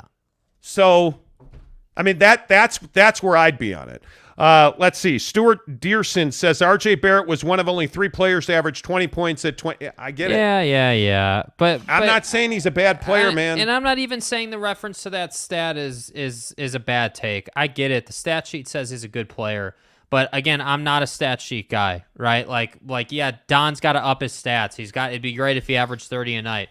But what are we really talking about here? What we're really talking about is Don needs to be someone that is respected in the league at a superstar level. That's what he needs to be. So if that means 30 a night, or if it's the LeBron recipe where you're 25 a night, but you've got 10 to 12 dimes, and 10 boards, okay, great. Whatever that recipe is, statistically speaking, to get to where you need to get to, great. Yeah. But I'm not going to sit here and say that RJ Barrett is somehow this great player because of whatever stat that was. I need to see RJ Barrett get to a level where I know that when he's got the ball in a leverage situation, it's going in. That's what you need to be. In the comments, RJ Barrett or Donovan Mitchell? I think it's Don all day. I don't even think it's close. I think it's a ridiculous conversation. I think Don is a superior player. Yeah. I agree 100%. I don't think it's close. Yeah. Let's see. One more. Tarnell Nettingham says the Jazz are shopping Mitchell. You guys are big capping. Okay. Well, cool. Go back through our YouTube channel and tell us what we've been wrong on over the last year. So the Jazz are shopping Donovan Mitchell. Lay that out for me. When you say they're shopping Donovan Mitchell, so they're out. So what you're saying is the Jazz are out calling any team that'll offer them anything for Donovan Mitchell. They want to make a Donovan Mitchell trade. Is that what you're saying? So why haven't they done that yet? If they wanted to move him, why didn't they do the Knicks deal? Why isn't he in Miami Heat? If they wanted to move him, why didn't they do any of the Atlanta deals or Chicago or any of these opportunities they had before the Minnesota Rudy deal got done? They're not shopping Donovan Mitchell. What they're doing is exactly what they should be doing. Hey, if you want to offer us a ton of this and a ton of that, we'll trade you Donovan Mitchell. But if you're only going to offer me a good deal, I'm not going to do that because he's already a really good player. So I would encourage you to try and explain, because he says you guys don't know nothing. Okay, we're stupid. We get that. Okay, cool. Yeah. So tell me how they're shopping Donovan Mitchell. That's pretty much self-explanatory. I would love to understand that. Tom Basilis says Donovan, buy a lot, even thinking for the future. Yeah. Scott Howard says keep Don, build around him. Stuart Dearson says, man, this guy's a troll. He is. RJ is 22, CM says. Yeah, he's young. He is RJ Barrett's a young player. Donovan Mitchell's only 25 in this league. That's young. I think LeBron James is 59. I could be wrong. My point is, RJ Barrett's a good player. I think Donovan Mitchell has superstar, top 5 talent. Yeah. And again, maybe I drink the Don Kool-Aid. Absolutely could be. Absolutely could be. Absolutely could be. Let's see. Stuart Dearson also says, good job. Keep up the good work. I enjoy your takes. Respect your take on all things sports. Thanks so much. Appreciate that. 8 o'clock in the Mountain Region. Already. Good morning to you. Yeah, this show is flying by as usual. The biggest stories in sports this morning brought to you by our good friend Devery Davis at Academy Mortgage. Listen, my friends, if you're looking for a mortgage, why haven't you called Devery Davis yet? Our rates are back under 5% for mortgages. Now, is that historically low? It's not, but that's a good number. If you're under 5% for a mortgage, you're going to do quite well on a house. And yes, you can afford that house that you've been looking for, right? Because when you look at Devery Davis, there's one thing I want to point out to you. He's not just going to put a number on you and you're just going to be another guy and you're just another commission check. And that's not how Devery Davis operates, right? When you call Devery, you talk to Devery Davis. When you're sitting in front of a house, and I can only tell you my experience with Devery. When Devery Davis did my mortgage, I bought a townhouse. I was sitting in front of this townhouse. I texted him that MLS number. He said, hey, XYZ 123, here's where you're at. We were able to make a cash offer, even though we didn't pay cash. We were able to make a cash offer, and we won a bidding war. Remember, I bought this house in 2020. It was an all-out battle to win this townhouse. We did. And how did we do that? Devery Davis made us a cash buyer. We were pre-qualified, and he got the deal done for us, and we really appreciated that. And I've sent my friends to Devery Davis. I've sent my coworkers. I've sent everybody I know. When you need a mortgage, hey, man, go and call Devery Davis. 801-543-9666. 801-543-9666. NMLS number 278545. Devery Davis and Academy Mortgage are equal housing lenders. And by the way, if you're sitting here saying to yourself, I can't afford a down payment, can't buy a house, Mont. Well, here's what I would tell you. Devery Davis has a down payment program for you. There is down payment assistance out there. If you really want to buy a house and you're ready to rock and roll, call Devery today, 801-543-9666. The biggest stories in sports this morning, I think very clearly, is college football expansion.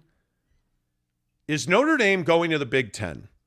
There have been rumors around the last 2 weeks. And if you've paid attention to the college football landscape, you've realized that Notre Dame to the Big Ten has gotten stronger and stronger and stronger.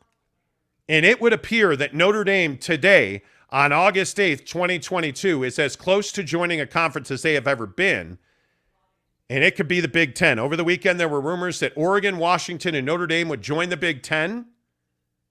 And that would cause a ripple effect across college football that I think we can't even measure before it happens. So, Jake, today, what is your opinion? Is Notre Dame joining the Big Ten?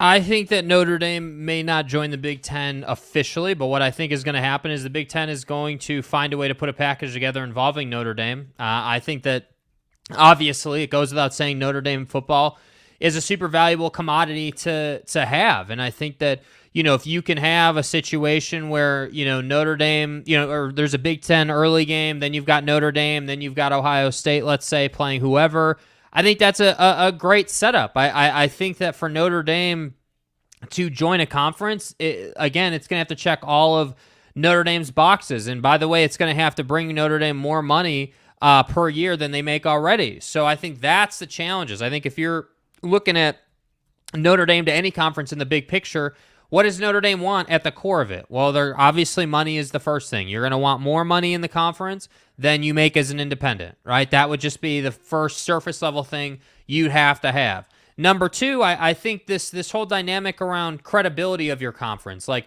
obviously the SEC is the best conference we have in college football, but I think the Big Ten is second best, So if you're Notre Dame and the SEC calls you, okay, great, yeah, you're probably doing that. But for the Big Ten, I think that there's more at play there. You got to work out a deal that benefits Notre Dame. So my opinion is I don't think Notre Dame per se joins the Big Ten. But what I do think happens is that they marry up they work together to create a better, more beneficial package for the conference and for Notre Dame together, because I think that's definitely something that exists and can happen. See, and if I had to guess, I would tell you that Notre Dame is not going to join the Big Ten. I would agree with that. I think Notre Dame's going to be involved in the Big Ten's TV deal. I think that's what makes sense. And I think a couple other moves are going to happen because of that. I do think Oregon and Washington end up in the Big Ten. I think that happens before this season kicks off. I think West Virginia ends up in the ACC because it just makes too much sense. I don't know how many people saw over the weekend that Pitt and West Virginia sold out their game.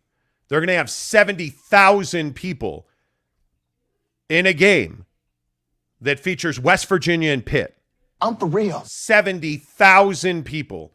It makes too much sense. Nobody wants West Virginia and Stillwater. Everybody wants West Virginia in the ACC. It makes too much sense. It makes too much money. So what happens to the ACC? I am very curious to see which teams in the ACC end up in the SEC, because that right there is the deal that I think happens if Notre Dame either joins or affiliates itself with the Big Ten's TV deal. If that happens, I cannot see the SEC sitting tight. Facts. Because too much money will be going out the door to the Big Ten for TV rights. And if they have an average annual value of $100 million in a TV deal, the SEC has to react to that. And does that mean that it is Clemson and Florida State? What about the University of Miami? What happens then? Because right now, the ACC, without question, is a better basketball conference than a football conference. But can you imagine if the ACC's powerhouses, all of a sudden Clemson, Florida State, Miami, join the SEC? That changes the game in college football. And in my opinion, what happens if Oregon and Washington leave the Pac-12 following USC and UCLA, now I think you're cooking with gas if you're the Big 12. And trying to figure out why the Big 12 has not moved yet, which is really surprising. I think it is incredibly surprising that we have not heard, hey, the Pac-12 is picking up San Diego State. Right. Hey, the Big 12 is picking up SMU and Washington and Colorado and San Diego State. We have heard nothing. And I think it's because the Big Ten needs to move first. And I think if the Big Ten moves and they affiliate with Notre Dame, and if they add Oregon and Washington, it leaves Pac-12 schools very little choice but to save themselves. And if you're the Utah Utes, Jake, I think if that move happens, you have to join the Big 12. Yeah, and I think that, again, we've talked all about it the last couple of weeks, that the Utah is going to go one of two ways here. You're going to make a move and you're going to join the Big 12, or you're going to find yourself on an island. We had Bob Thompson on last week. Go find the interview on our channel. Great interview. And Bob's opinion is that the Pac-12 can survive without some of these lifelines coming back, like without UCLA coming back. My question is, can they survive without Oregon, Washington, and Utah, and no USC? I don't know what that looks like. And so I think if you're Utah, you have to be definitive here. You have to be aggressive here. You have to be proactive here and say, hey, look, we see what's coming here. We see the ACC and the SEC commingling and doing their little deal over here, right? We see the Big Ten and Notre Dame, in Washington and Oregon, commingling and putting something together that benefits all of them. What about us? Where do we go? Well, I got news for you. Go to the Big 12. Build that conference. Play the Holy War every year. Make your money. That's the correct move for Utah. Yeah, and I think the hard part about the Big 12 right now is you're not getting Oregon. You're not getting Washington. You're not getting USC and UCLA. Mm-hmm. If you're Brett Yorkman and you are looking at what is the right thing to do, and if you are, if you look at what is left, if you are in the Big 12, if you're in the Pac-12 and Brett Yormark calls your phone, hey, it's Brett Yormark, commissioner of the Big 12. Right. Utah. Today, if he makes that call, why don't you come join us? Utah's going to say, no. Yeah, man. Oh. Hey, it's Brett Yormark. Oregon and Washington went to the Big Ten. Why don't you come and join us? Now you're having a different conversation. Correct. And that's why I say I think the Big Ten has to act. And I think everybody's kind of waiting to see what the Big Ten does, And I think Brett Yormark, if he had his way, I think he would love to make a deal already. Mm-hmm. I think he would love to have made a deal. But I just think it's very difficult to do that when you don't know who's staying and who's going. Because the other thing that Brett Yormark has to do, he's got to secure his flank. I mean, if they lose Houston, if they lose Cincinnati, if you're the ACC, why wouldn't you go and get Cincinnati? Yeah. If you're the Big Ten, why wouldn't you have added Cincinnati? I mean, they have not, to this point, joined the Big 12. Yeah, and I think there's this dynamic at play between the haves and the have-nots. And I think that is at large in the Pac-12. I look at, again, this situation with Utah and them kind of being on an island here and having to make a choice. I think the other problem is that, it's not like the Big 12 is just going to take Utah. Like the Big 12 would have to get Utah, the Arizona schools, and then maybe Colorado, and then maybe you go after San Diego State, let's say, so because you don't want the Pac-12 or what would be like the Pac-6 at that point, I guess, all jokes aside, to go and add San Diego State. And I think that, if you look at what George Klavkov said at Pac-12 Media Day, he was not shy about saying that the Big 12 was trying to tear them down. And that's what I'd be doing if I was the Big 12. I have to be honest. This is a competition. This is a dog-eat-dog world, man. This is not, hey, let's all be nice to each other and let's work it out. No, this is hey, we need to make revenue per school at the highest possible level. If the Big 10 is getting to $100 million a year, you heard me right, $100 million per school.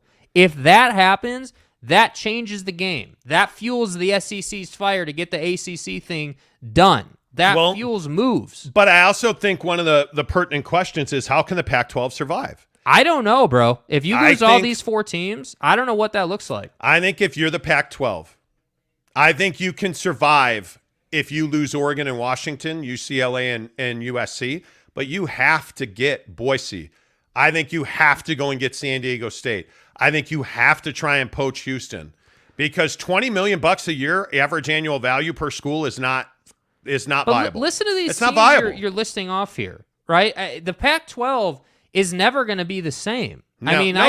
You know what I mean? No. And I know survival is different than thriving. That's 2 totally different things. Yes. And we're just talking about them getting by. But think about that outlook for the Pac-12. You're no longer a P5 conference. You're no longer something that nationally needs to be respected. And that's why I say, if you're Utah, you can see the writing on the wall. USC, UCLA, Oregon, Washington, the 4 big boys, and then you yourself, that have run this conference for the last decade, they're all gone, and you're left sitting here, Utah. What will you do? Yeah, I think it's a matter of survival, not thriving. Yeah. I agree with that. I think if you're the Pac-12 and you add Boise State and that blue turf. If you add Boise State, and they're, with all the money that they announced the other day that they're pouring into their facilities, which is no surprise, is it? No, I think it's perfectly timed. And if you are Boise State, I think that's the right thing to do. If you're the Pac-12, go get Boise State. Yeah. Go get San Diego State. Go get Houston. Go get SMU. Go put yourself in a position to compete. Put yourself in a position to have a footprint in multiple different regions. That's what the game is now. Mm-hmm. Why is the Big Ten looking so much and so longingly at USC and UCLA? Well, because it's Los Angeles, man. That's a huge TV market. Why do they want the Pacific Northwest? Because that's a huge TV market. Mm-hmm. So if you're the Big Ten, that makes all the sense in the world. To add the global fan base of a Notre Dame, that makes all the sense in the world. But my question is, if you're the Pac-12 and if you're the Big 12, this is the other thing. If you lose West Virginia, that is certainly no death knell to Big 12 football. But if you lose Houston, you're in trouble. Mm-hmm. If you lose, because I don't think BYU is going anywhere. I really don't. But if you lose BYU, you're in real trouble. If you lose Oklahoma State, let's see the SEC. Let's say the SEC comes calling, and they want to add Clemson, Florida State, Miami, but they need a 4th. Well, let's go get Oklahoma State. That makes perfect sense for the SEC, right? Yep. Does it make perfect sense for the Cowboys? I don't know. But that's something you got to worry about. So if you're good old Brett, the new commissioner, and you're trying to accomplish all this, how are you not aggressively pursuing new membership in the Big 12? I don't know, but I think it is certainly something where you have to, if you are Brett Yormark, you have got to go and be aggressive in adding new membership. And I think you got to do that now. Yeah. Unfortunately, maybe today's theme is leverage. I guess. Unfortunately, if you're Brett Yormark in the Big 12, I don't know that you have a whole lot of leverage until the Big 12 acts. Oh, and that's what I'm saying. Or, excuse me, until the Big 10 acts. I just think that we're seeing that all across sports, college football, the NBA. You know, you're even seeing it in some cases in Major League Baseball. Like, I just think that there's a lot at play here, and this is what happens in the offseason. Every 7 to 10 years, you get a cycle where you've got realignment, and you've got Kevin Durant being all pissed off at Kyrie Irving and his chakras and his beliefs and his his smoke in the building to bless the building. Like, you get this type of thing, and that's what I'm saying. Like, don't be annoyed by it. In some ways, enjoy it, right? Because next season, it's probably just going to be some boring-ass offseason. We're not going to have anything to talk about. So I just think it's a fascinating time, but I will maintain for my Utah people, right now, even if you're a Utah fan, don't be naive. BYU has the upper hand. Utah needs to catch up. Utah needs to figure out what the deal is here. All right, let's get some of your comments in here on college football expansion. Yeah. Let's see. We have a lot of comments today. Let's see where we go here. How about Stuart Dearson? I think it would help make another power conference besides the SEC. They make a package like they did with the ACC. I think the ACC has tremendous value around the college football world because I think the ACC is willing to be a basketball conference. And I think they are willing to shrink and be a smaller conference with really good regional rivalries. If you have Pitt, West Virginia, if you have Duke, Carolina, like you're good. You're good. They don't need to or want to be the SEC. So I think that's really, really interesting to see where that goes. Brooklyn Rose says Notre Dame shouldn't join. Well, I think they should stay independent as well. I'm a lifelong Notre Dame football fan, and I can tell you there is a lot of attractiveness to joining the Big Ten. I mean, it is... Well, what do you want, though? Let's be real. What would be the reason you would join the Big Ten? More money, right? That's it. Maybe a slightly clearer path to the college football playoff, but I think more money. You already have that, though. And that's my point. Like, you don't need the Big Ten to get to the college football playoff. No, like, you some don't. people might make the case that, hey, being in a conference gives you a clear path, obviously. But I don't. But if you're Notre Dame, you already have that path, as we've seen multiple times. And so that's why I say it's not really about the path. It's about money making and deal and setup and exposure for your program. And I think that ultimately is what Notre Dame wants. They want, hey, Big Ten early game, us, and then another Big Ten game, because then you've got relevance, and all of that would be on NBC. That's the setup, and that's what works. It's just a matter of the money, as usual. Greg Hawkins says, I suffered through 90 minutes of basketball talk for this. Yeah, you did. You did. Your suffrage is appreciated. Ken Williams says, I think Utah has got to make a move. You can stay in the Pac-12. What happened with Fox and ESPN? Did they get a deal? They did not. They did not. They did not, and it wasn't expected they would either. And I'm not even trying to pub the channel. Go listen to that Bob Thompson interview. He said a lot in that interview that really brought some clarity to the situation, not just from a football perspective, but like from the inner workings of the TV deal side of this, that will bring some clarity to you on the situation. Scammer Trolling says, of all the scenarios out there, Washington is not going to the Big 12. Yeah, I don't see any way that's a fit. No. I really don't. I think on both sides. CAA Mafia says, good show, fellas. Just a Knick fan checking in, appreciate the convos. You're welcome. Yes, sir. We appreciate you being here. Kay Nuren, good morning. Notre Dame is not going to the Big Ten unless they are paid more than $100 million. Yeah, exactly. That's what I'm saying, right, man. It's about money. I mean, you're not losing the flexibility of independence unless you're just getting paid an outrageous amount of money. Brooklyn Rose says, makes no sense for Notre Dame to go unless they get over $100 million. Ding. Correct. Exactly right, Brooklyn. Correct. I mean, that's exactly what this is about.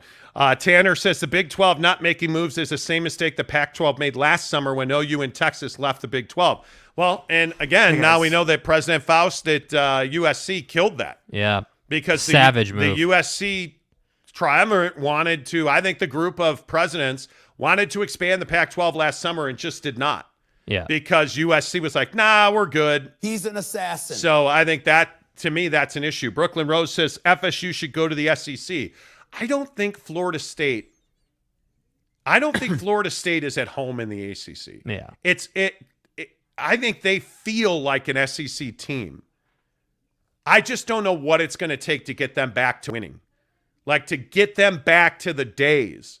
Because it's really hard. I mean, Florida has so much talent, but so many people come to Florida to poach their talent for football. Right. It is remarkably difficult, which is why Utah is such an incredible story. I mean, your best linebacker played at Florida last year. Yeah. At Utah. Like, that's crazy. Like, you look at the pipeline of talent that has come to Salt Lake City from Florida.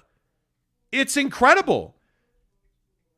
And that doesn't even include, like, all the other power conferences, the Alabamas, the Notre Dames, it's incredible how much talent comes out of Florida but doesn't stay in Florida. That to me is, I think you're exactly right, Brooklyn. I think they should go to the SEC. Rand says it'll always be 4 or 5 schools in college football. Utah, BYU, not relevant. I totally disagree. I disagree. Yeah, disagree. I think the interesting thing is, I think Utah is the most anonymous, relevant team in the country today. Preseason, they're number 4 in the country. Like, I According to know, hey, CBS it's Sports, preseason. man. It doesn't matter. I get it, and I agree with that. But you can't just say, hey, they're not relevant. You know why BYU is relevant? Whoever the commenter is, you know why they're relevant? Rants. Because they get 1 million people to watch their games week in and week out. That's why they're relevant. And I think that BYU has an incredible hype machine. I do not think the fan base is as large as everybody says because of the church. There's a lot of people, and I know this might shock some people. There's a lot of, devout Christians who don't watch sports. What? I think nationally, BYU has a phenomenal brand, much larger than Utah, in my opinion. But Utah is a better, more capable, and ready football program today to compete for a spot in the playoff than BYU is. Facts. Now, one of the things we want to talk about today is the Heisman Trophy. Right. Like, is Cam Rising? Good old Cameron. The Campster. Is Cam Rising a legitimate Heisman Trophy candidate? I think he is. I mean, he plays in a P5. He is the quarterback of a team that is expected to compete for a conference championship and a spot in the playoff.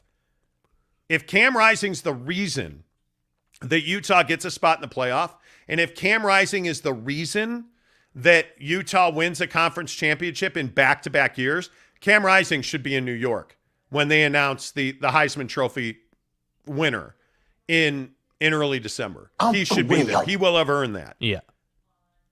I don't know that happens because I think USC is going to be very good, and I think Caleb Williams is a hell of a quarterback. And I think Caleb Williams could arguably be the best quarterback in college football, and CJ Stroud, and I understand. There's a lot of people who want to lay claim, including the kid that plays for Alabama, right? I understand that. I think Cam Rising belongs in that conversation. Mm-hmm. I think Cam Rising every single week is going to solidify his candidacy as a Heisman Trophy winner. As long as he stays healthy and as long as they beat USC. Because if they lose to USC, all of this talk is for naught because they're not going to the college football playoff. Yeah. They're probably not even getting a New Year's Six Bowl because they're probably not going to win a conference championship. And all of this goes for naught. You can go to Las Vegas. You can go to the Poughkeepsie, Miller Lite, Busch Beer, Reds Apple Ale Bowl. Yeah. Right? Like, I mean, Come on, man. It's all well and good. It's all well and good. If they beat USC in October, look out. Because then Cam Rising has an actual shot.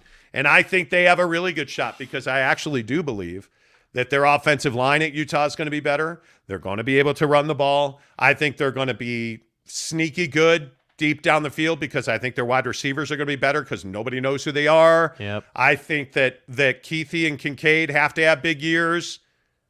I think their linebackers are going to be fine. They have a really stout secondary with a lot of experience. I think Utah's going to be good. I think they're going to be very good on the lines. It's Kyle Whittingham. Their line play is going to be good. Yep. And if it's not good, it's going to get better. Like it did last year. It will rapidly improve. And you don't have a noodle arm quitter quarterback starting for you this year. Stop disrespecting me, bro. So I think you're going to beat Florida. And I think you're going to beat San Diego State. And I think you're going to beat USC at home. That's the whole 9 yards right there. And if you do those things, there is no reason to believe that Cam Rising cannot be a Heisman Trophy candidate. And I know that people on Twitter mocked me for it the other day. And hey, mock me all you want. Cam Rising, until they lose to USC, is a Heisman Trophy candidate. Because that team's going to be very good. Utah. There are no easy outs on their schedule, and you wouldn't expect it to be any other way. Yeah. Because what are you going to get? Every single week their opponent, and I don't care who it is, every single week, their opponent's going to be like, hey, these guys took Ohio State to the limit. These guys are in the Rose Bowl. Hey, they're Pac-12 champions. Let's go. Get ready. That's what Utah has to raise the bar. Utah will get every team's best every single week. Yes, they will. Yeah, absolutely they will. Greg Hawkins. I think they're waiting for the media deals to finalize and figure out where to go. If the Pac stays within $5 million of the big, then schools will probably stay put until the next round of realignment. Yeah, we'll that see. Could be. Could absolutely be. Tanner Plummer, good morning to you. Hey, guys. Tanner says, I find it hilarious how a lot of Pac-12 people, including Bob Thompson to a certain extent, are pushing a propaganda project in order to save the Pac-12. I agree with you. I actually thought that Bob Thompson was very pro Pac-12. Yeah, and I disagree completely. I just think if they don't keep UCLA, I don't see a way that league survives. I don't. And Bob Thompson, former president of Fox Sports, on Friday on the show, or I guess on Thursday on the show, straight up said, yeah, without UCLA, yeah, there's a route to keep them alive. Yeah, we'll see about that. I don't know what that looks like. I think the Pac-12 likes themselves a lot, and I think that's the wrong place to be right now. I think the Pac-12 overvalues their TV rights. A lot. And I don't see how they get $30 million even. I don't. Without making a move, I don't see how they get $30 million. If you don't have Southern California in the conference, you're not getting $30 million. Yeah. If you don't add, that's why I think Houston's the team that if I'm the Pac-12, I'd be all in on that. Hey, we'll give you a full share right out of the gate. Hey, we need Houston. Hey, we need San Diego. Hey, we need what's the state? And that blue turf. I think that's your route to survival. I truly do. Because I think it's just too much to ask. It's too much to ask to believe that they can survive. All right, Greg Hawkins says, you can tell Kalani has altered BYU's identity to look more like Utah, and that's why Cam and Jaren have such similar skill sets. Totally agree. I think Kalani Sitake, not to look more like Utah, I think to look more like, a major, powerful college football program. Hey, look here, man. I think that's what he's done. BYU is going to be very good, and I don't see any reason Jaren Hall, other than the fact that he can't stay on the field, if Jaren Hall stays healthy, they're going to win. Other than the fact that he can't stay on the field, it's fine. Besides that little detail, I'll drop that motherfucker. they're going to win big games. They're going to. And again, Baylor's in Provo this year. How nice is a Baylor win early in the season? Yes. Right? You think about that stuff. You can't tell me they're going to go to Oregon and get their doors blown off. That's a program in transition. Kalani's going to be ready. You can't tell me they're going to Oregon and getting their doors blown off. I don't see that happening. They have a very good chance to win that game. Don't lie to me. Now, it's September 17th, and the real ball breaker is that your bye week isn't until November because you're not getting any rest. And that offensive line has to stay healthy because you have a kid in the backfield you're going to hand the ball to, and you're going to be able to count on that kid. I think they're going to be very good. And if he stays healthy, Jaren Hall is a kid that could be in New York with Cam Rising. Yeah. Now, the chances of them both being there are slim and none, and both slim and none just walked out the door. That's it, Skippy. There is no reason, and I hate playing BYU off against Utah and vice versa. Right. There's no reason to believe that Jaren Hall can't have one of the best seasons in college football. Yeah, he's got to make better choices. That's all it is. If you stay on the field, you execute, you're going to be fine. Stay out of contact, man. Stay out of contact. Ken Williams. It's all about viewers. What hurts Utah is basketball. They just suck, and I'm not sure how they fix it. Maybe it's getting into the Big 12 Conference will help with respect and recruiting better talent. What is BYU? That's the problem in Utah. This is a great state for basketball at Duke. right? This is a great state for basketball when the kid actually stays local, right? When Lone Peak actually stays local. The problem is too many kids get away. Yeah. Basketball, it's not like BYU's been otherworldly in basketball.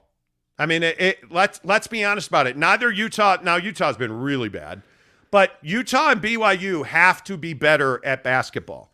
It's not a vital revenue generator necessarily, but it certainly is nice to add NCAA tournaments to your resume. Yes. And BYU is obviously has had far more success recently than Utah. There's no doubt about that.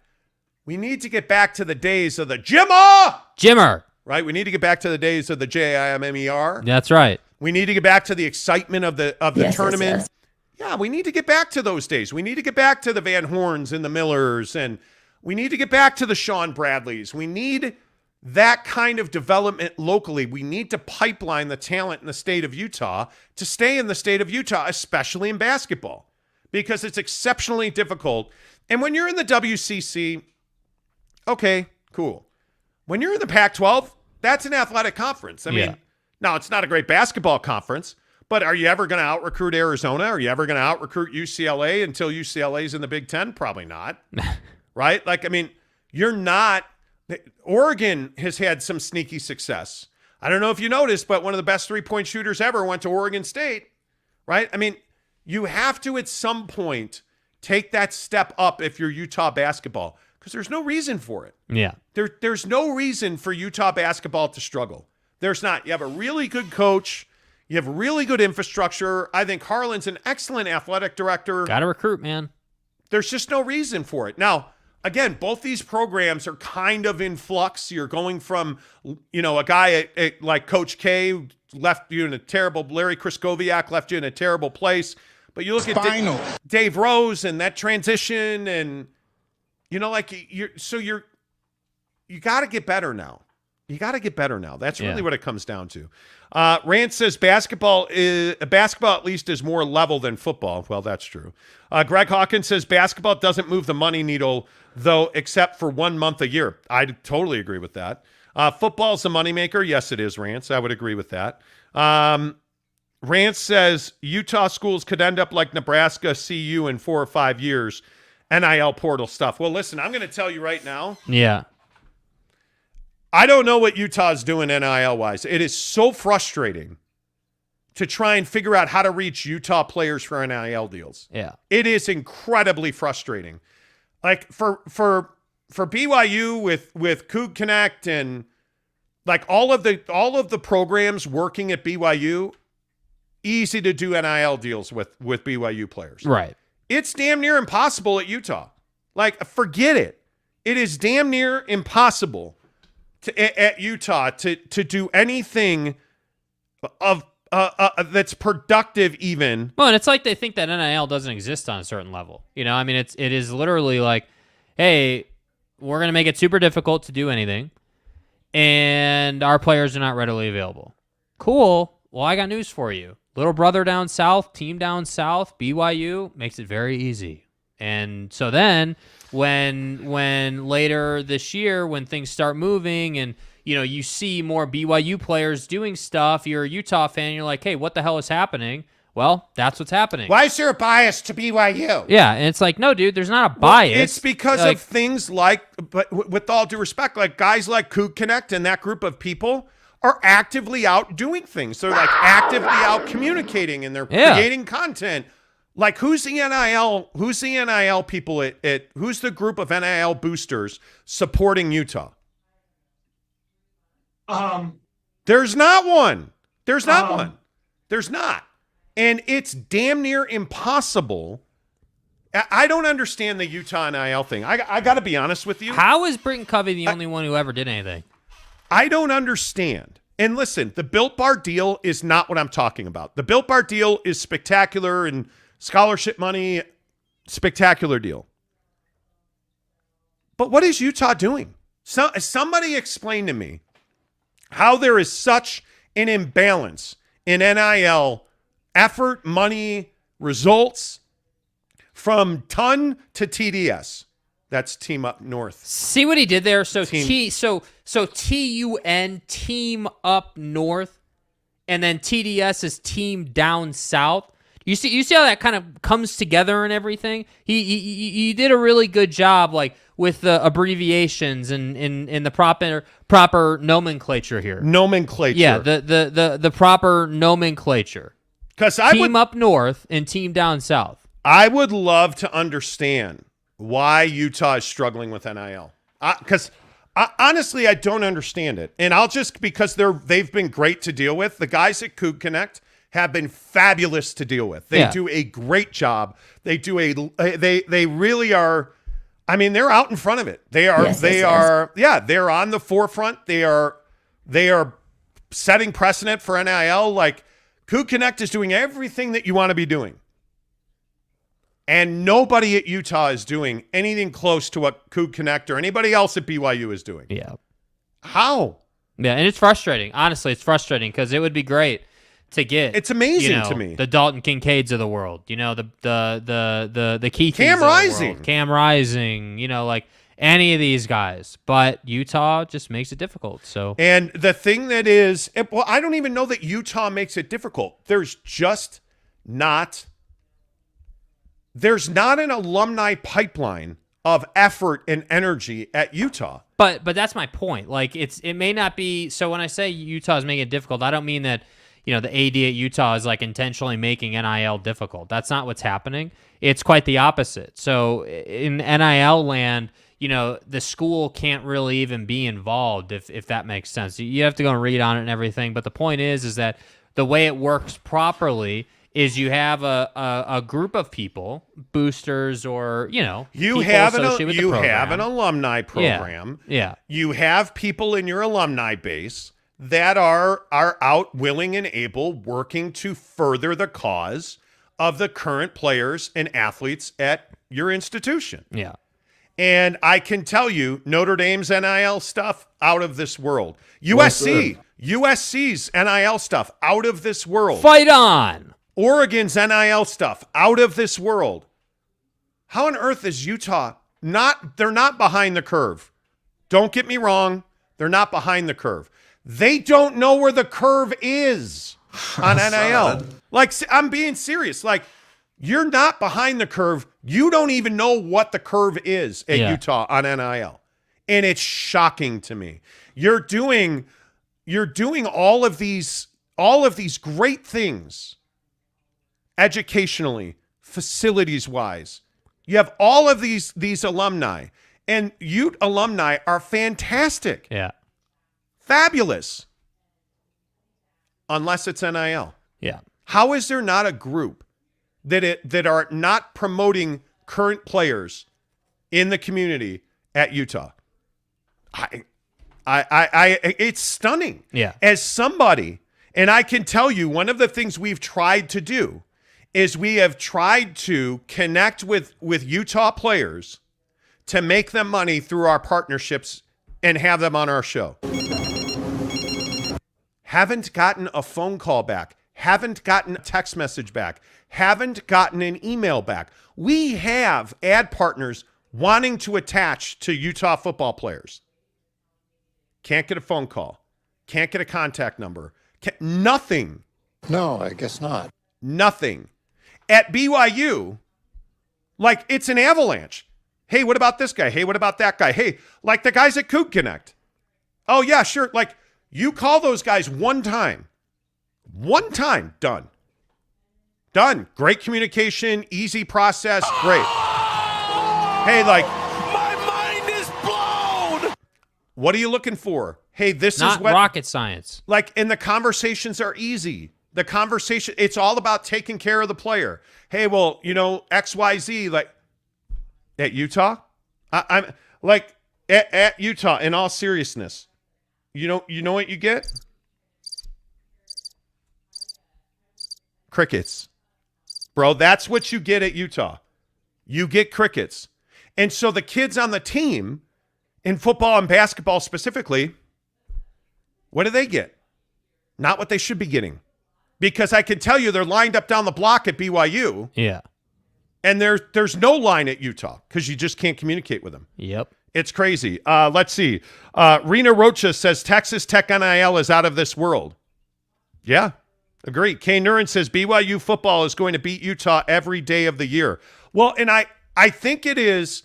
And one of the things that I think as we talk NIL, BYU, and Utah here on the Monty Show is that you actually have local BYU alumni. Yeah. Like Silicon Slopes is stocked with them everywhere. Like you have former players that stay here and live in the community and grow their families, and they're involved in the church and they're involved in enterprise. And you don't have that with Utah. You don't have a big alumni base in the community. And I think this is where the fruits of that happens. This is where the fruits of this comes to pass. Yeah. So it'll be interesting to see. Let's see. Renee Roca says, if Utah continues to be an NIL black hole, they're done. Kids will go to programs working the game. Oh, there's no doubt about that. That's why BYU, with the Built Bar deal, and I give Built Bar a lot of credit. They really stepped up. Yeah. And they really, paying. There's not a kid that's got to worry about paying for his school on the BYU football team. All the walk-ons are taken care of. Like, that's great. And that's all through Built Bar. That's all through NIL. Like, that makes a difference when you're talking about recruiting. Greg Hawkins says, BYU taking advantage of NIL makes sense, though. They've had to figure out their own way for the past 10 years. The donor pipeline is there partially because they weren't getting conference money. Well, there's no doubt about that. Yeah, and I think that's a great point. But yeah. I respectfully, I just think it doesn't alleviate the fact that Utah is just dropping the ball. Utah just, again, with all due respect, I'm not trying to hate, but you're in a time when NIL is a massive contributor to like getting players in your program. Like it's a massive contributor to your relevance, and you're getting your ass handed to you by BYU. With all due respect to BYU, man. You can. It's not optional. Yeah, that's the thing. Like, and this is what we've learned through the transfer portal, and what we've learned through NIL deals is the two work together. So if you have BYU and Utah sitting next to each other and Jimmy, the transfer kid, is like, hey, want to play running back? Jimmy from Poughkeepsie. Well, honest to goodness, that happens every day. Kids in the portal wants to come to Utah, but BYU has a much better NIL pipeline. All gas, no break. Now what? Well, the kid's going to get more money and have more opportunities at BYU. Which is going to allow him to go further in his football career and have a better time. And after football, because let's be honest, 99% of these kids are never going to wear a helmet on Sunday, right? There's got to be life outside of that. And there's got to be what they're passionate about. Your enterprise, the internship opportunities at BYU are far and away better than the internship opportunities at Utah, which is crazy. Crazy. But it's absolutely true. And that's why, like, the whole Silicon Slopes thing, absolutely it matters. It absolutely matters because that gives you opportunity to earn money. You have BYU alumni that are at Adobe. You have BYU alumni that are at Vivint and, like, all these huge tech companies that are down south of the mountain. Again, TDS. Thank you. Thank you. Proper nomenclature. Team down Silicon Slopes, right? Right. Well, but that makes a huge difference. So you have all these opportunities, and you have all this money flowing through BYU through alumni and NIL deals. Yes. Now you can't just look past that. And now, if you're a kid in the transfer portal, or if you are a, think about the names locally of late, like the Bartons or Zach Wilson, for instance. Like, if you look at those kids, the choices are different now. If you're a Kafusi, you can play at BYU or you can play at Utah. Or if you're one of those local names, you're a legacy kid, it's not as simple as, well, my brother played at Utah, so I'm going to go play at Utah. Or my brother played at BYU, so I'm going to go play at BYU. If your dream ultimately is to be a lawyer, well, maybe you're going X. If your dream is to be a titan of business, maybe you're going Y. Maybe you want that Marriott School of Business. Yes. And maybe you want to end up ultimately at Adobe. So you're going to go to BYU. See, like it's not that simple anymore. Yes. So when you look at these NIL deals and you look at guys like Coug Connect, again, just because we have dealt with them and we know them. Yeah. They're really easy to deal with. Yeah, and that's how it should be. And that's why I was disappointing that there is no Ute Connect, if you will, or whatever, whatever you'd call it. Like, there's no program for it. It sucks. It's really surprising. All right, a couple more on this, because I do. By the way, while we're sitting here chatting about this, I would love to hear your thoughts on, hey, BYU versus Utah, Jaren Hall. Is Jaren Hall a legitimate Heisman Trophy candidate? It is I think Cam Rising without a doubt. But I will tell you, as we compare Cam and Jaren, yeah, I think the factor of Jaren Hall being an unknown is both a help and a hurt. It's a positive and a negative, because I think if Jaren Hall stays healthy, you're going to see what that kid's really capable of. He's a year older now. He's more mature. He's more physically able. His body looks different. Like, he's a kid that looks like he's ready to have a season. And that's all it takes is one season. So I'm curious to get your thoughts, what you guys think. All right, Greg Hawkins says, yeah, we need to do something like that at Utah. Rennie Roca, what did you say? I contribute to a Texas Tech alumni fan and NIL program. We just gave all football players $25K a year. Almost every women's basketball player $25K a year at Texas Tech. That's crazy. Yeah, man. Crazy. That's what I'm saying. It's inexcusable. It's almost reprehensible that you wouldn't have an NIL program. Yeah.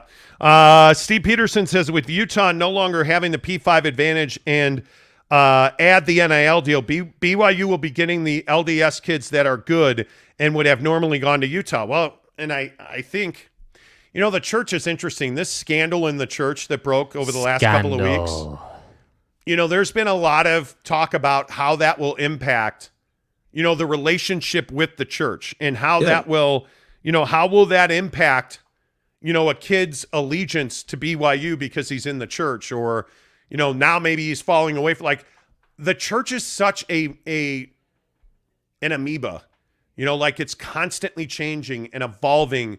The relationship and the strength of the church in the community, the relationship with the scouts, like, all this stuff that changes with the church, it absolutely impacts BYU's ultimate fate with basketball and football players. God bless. And it's going to be interesting to see. Let's have this conversation in 3 years and then in 5 years, and let's see how all of these changes that we're seeing in the church impact what's the matter. Oh, they're back, bro. They're back. The bots are in the chat. I'm Shiva, the god of death. The bots are in, and you know what I've noticed about the bots? Yeah. The bots are evolving. How do you Because mean? now the bots are showing up with different names. Oh. Like, they'll change their names by one letter. Uh-huh. And then all of a sudden, the bot is, Yeah, it's Jimmy the Moron. That's the bot's name. Yeah. We'll hide the user from the channel. How about Yeah. that? Anyway, pay attention to how these church issues impact, because in the state of Utah, whether you know it or not, the church obviously plays a big role. And when you go and serve a mission, and you're a Utah recruit that's going to serve a mission, miraculously you become a BYU football player. I think it's an interesting conversation. Let's see. Mike Pressler tips us $2. Thanks, Mike. He says Utah admin still has the little brother mindset. Yes. I think do you think Utah fan respects BYU more now? No. You don't. I think Utah fan likes themselves some Utah just the same way Pac-12, Commissioner George Klavkoff likes the Pac-12 a lot, and I think that's holding them back. Yeah, I think Utah has to have more. The level of respect has to go up. And the arrogance has to go down. And it does, because I think the thing that we see happening, and I think this is a perfect comment that you're seeing on the screen below. I think when you look at this comment right there. Yeah, look at that comment right there. The thing that's so interesting is, I actually think that's very true. I think that BYU has so quietly snuck up, and the rivalry game has played a big role in this. 10 years in a row, screw them, Coug my mom, whatever. They win one game, and they all of a sudden think they're better than us. Well, now all of a sudden you're trying to get into the Big 12, and they're already in the Big 12. And now all of a sudden, Jaren Hall is a Heisman Trophy candidate, and your guys, Cam Rising, was supposed to be, but it's funny how the change so slowly creeps up. When you keep putting your foot on the neck of TDS, and all of a sudden their neck's too big for your foot, now you got to just ask yourself, okay, well, now we lost to them. What now? Let me tell you what now. They're going into the Big 12, and they've got more NIL than we do, and look at the transfer portal. Who had the best transfer portal? Well, I mean, obviously, you get a big win from Oregon. You get a big win from Florida. One each. Well, now it's actually even. You know, like, I'm just telling you. Can't stand pat and think you're going to do anything. BYU is slowly creeping up. And all of a sudden, you need the Big 12 a little bit. And I know that's a kick in the cojones. The cojones. You know. It is what it is. Greg Hawkins says, Monty and Jake, BYU fans confirmed. Yeah, you know us. Yeah, Greg, you know us, Not bro. drinking the blue Kool-Aid. Yeah, you know, just buy the gallons, bro. I don't know. This is probably not the right color of BYU blue. But BYU blue on the Monty Show. And then I spilled Kool-Aid all over my shirt. Wow. How does it feel? I don't know. I'm kidding. Let's see. Austin Napierski says Utah hates BYU and BYU hates Utah. LMAO. Correct. They do. Steve Peterson says, Mike Pressler, I don't think it's a little brother mindset. It's arrogance. It's the same arrogance BYU had when Utah went P5. But did BYU have arrogance or did BYU just see it more clearly? That's a good question. Think about that. Oh, well, we're not going to go to the Mountain West. We're going to go independent because we're arrogant. Because we're arrogant. Or maybe Tom Hummel just knew something that nobody else knew and recognized something.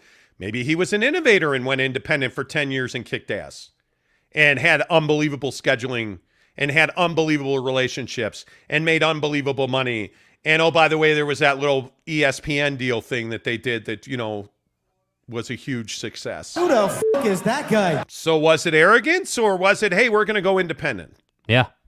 And we see a path forward. Because I don't think you can question a single decision that was made about being independent. I don't think it was arrogant. I just think that it was vision.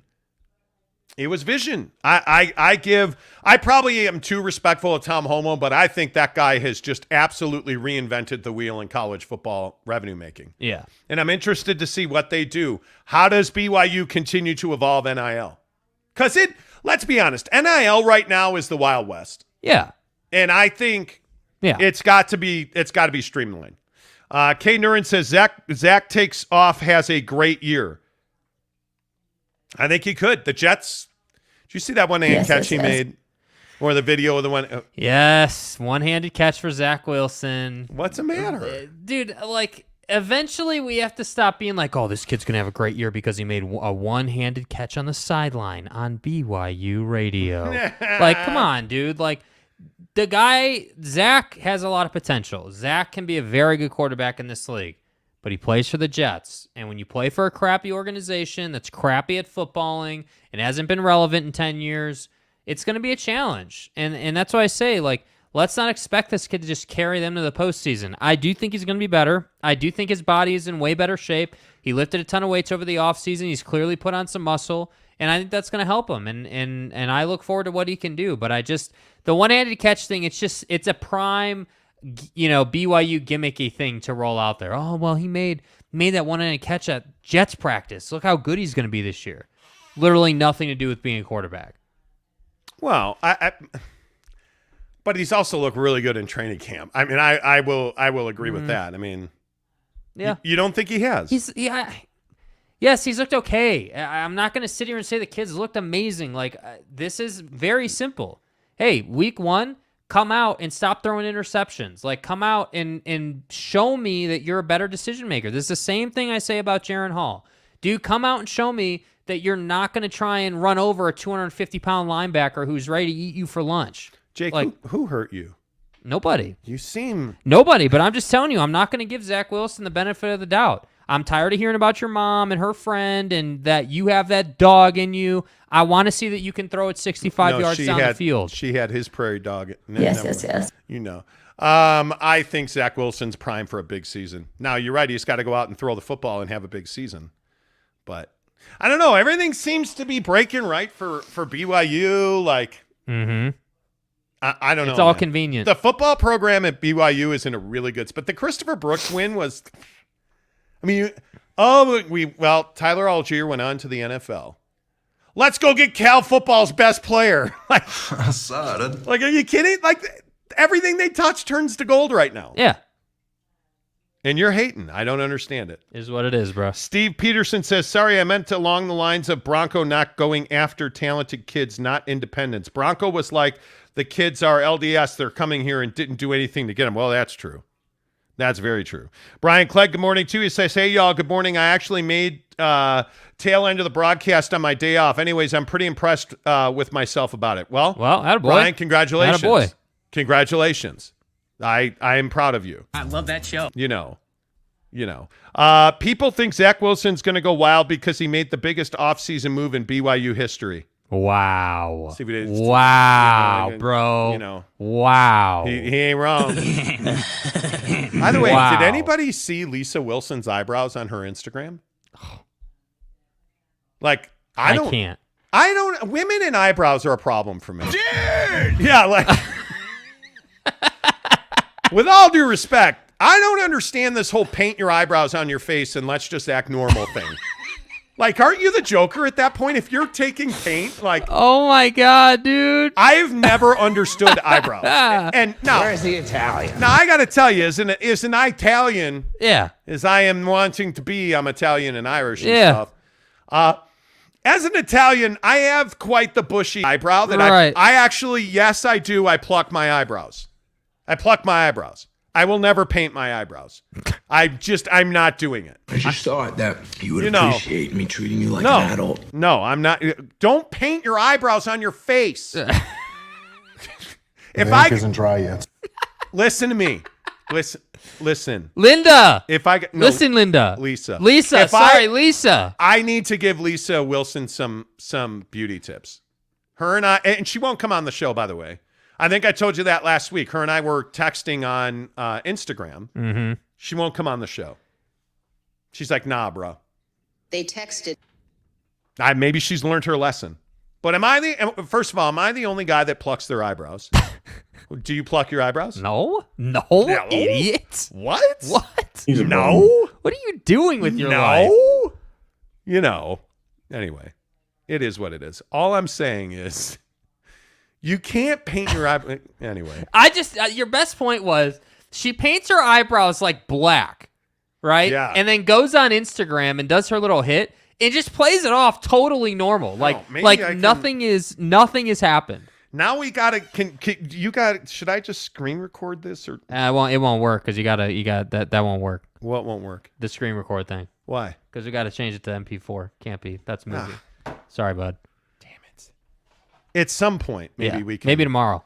It's fine. We don't have technology. Bro, but she maybe looks like she used a Sharpie, bro. It does. It's weird. And Lisa Wilson is usually quite the cat's meow. Like, she usually is a well put together girl.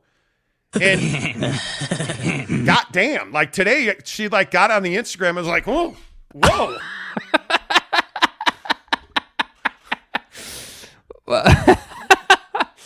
I mean, Joaquin Phoenix, is that you?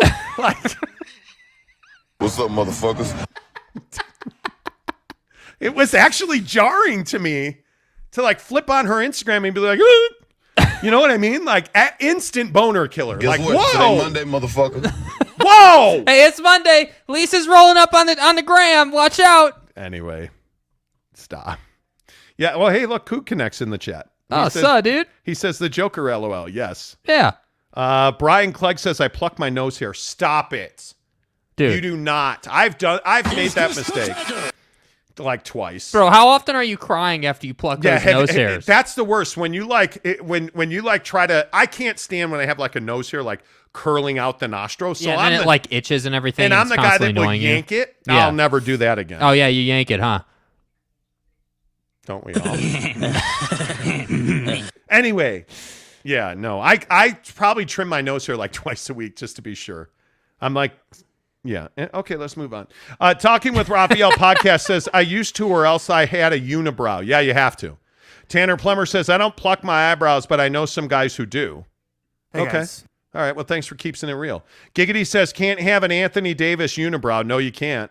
Cody Strickland says, I have my wife pluck my brows. Nice. No matter what happens with Don this offseason or next, he's going to end up in Miami one day with his best friend. Yep. Like, is that after retirement? They'll just be chilling on South Beach? Oh, so nice. You know. Brian Clegg says, I love it when it hurts. Wow. Good What am I supposed to say to that? What am I supposed to do with that, More bro? bots in the chat. More bots Yeah, well, in the that's because chat. you got Brian Clegg saying, yeah, I like it when it hurts. What the hell do you expect? Yes. Look, Trevor Bauer, take it easy. Yeah, chill out, bro. Take it easy. Take it easy. Come Are on. you kidding me? Come on. Good Lord. Like the chat is, the porn bots in the chat, it's an infestation. Yeah. The Big Mugamba says, if you ain't plucking, you ain't fill in the blank. Nah, I'm not going to fill in. No, man. If you ain't plucking. You ain't, you know. No, he's straight pile driving though. Fat Jesus says, I have my tweezers in my car. I pluck my ear hair at stoplights. Oh, my God. Bro. Do you know how bad plucking your... by the way, I am so pissed at Dollar Shave Club. Okay, so I'm a Dollar Shave Club guy. We. Yeah. 2 O's in dickhead. Yeah. Thank you. I'm a Dollar Come on, man. So I subscribe to Dollar Shave Club. Mm-hmm. They changed their razor blade handle thing. They sent me like this 6-blade thing with a handle. It broke on my face today. Oh. Like, I'm shaving. I'm like, it's 4:30 in the morning. I'm like, hell yeah, dude. Yeah. Yup, you sexy as... Yeah. Oh! And like, you're just... Guy, Sexes me. this is my moneymaker right here, Dollar Shave Club. What are you doing? Why would Jacking you... it up. That's what they're doing. I don't understand it. All right, Austin Napierski says, if Monty doesn't pluck his eyebrows, he's going to look like Frida Montemayor. Exactly, Austin. Frida. Exactly, Frida. Brian Clegg says, bots, sorry about that. Yeah, stop it.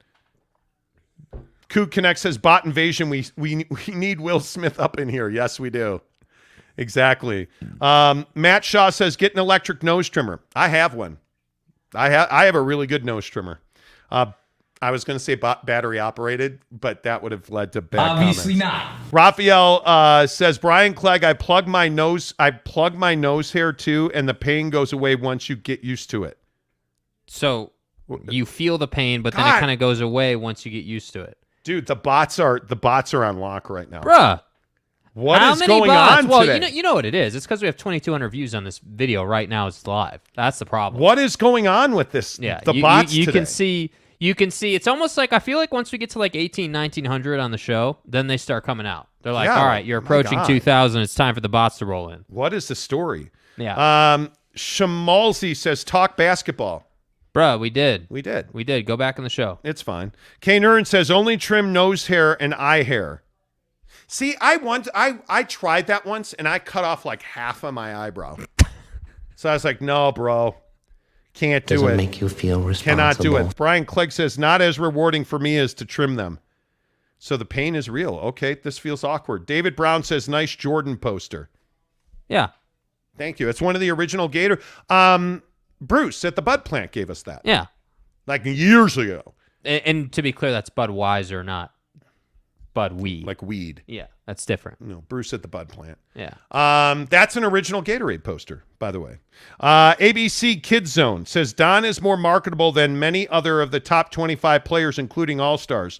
Do other teams value marketing aspects when they consider trades? Yeah, I definitely think you do. Cool. Steve Peterson says you pluck your nose hairs, but then you get those really painful zits up there. Oh, my God. You guys, what are you doing? Jake, do you ever get zits in your nose? No, I don't. I don't get zits in my nose. You guys are idiots. Tanner says I could be wrong, but every time I type Zach Milfson, the sex box show up, and it's probably my fault. Well, Why what are are you you doing, bro? What are you doing, man? Okay, now I got to sit up. You're typing Zach Milfson? Why? What is wrong with you? Let's consult the douche meter. You're Zach Milfson. I don't get Tanner, please. Okay, can we talk about travel, please? Yeah. Are you so?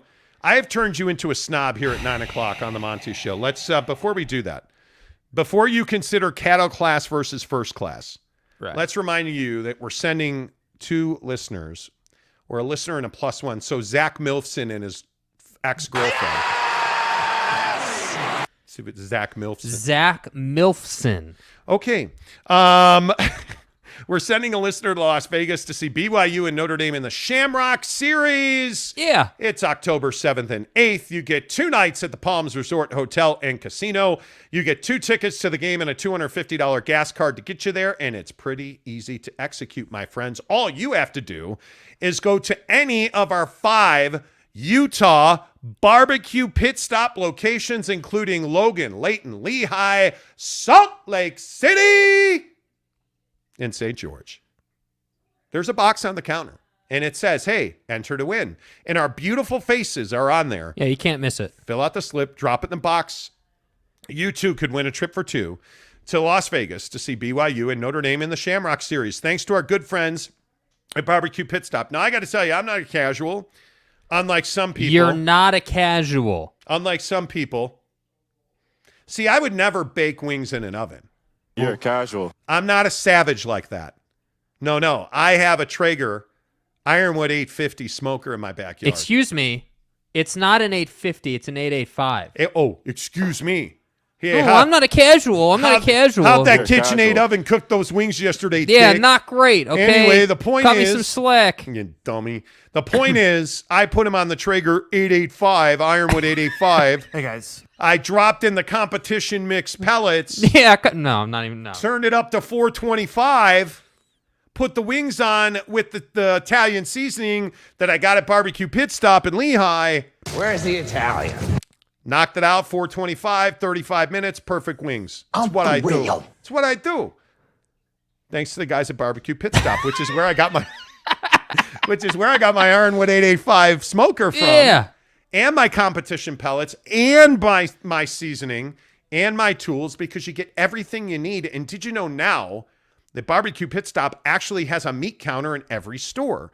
So if you go to, like, Logan has a full-time butcher at the Barbecue Pit Stop in Logan. Y'all feel me?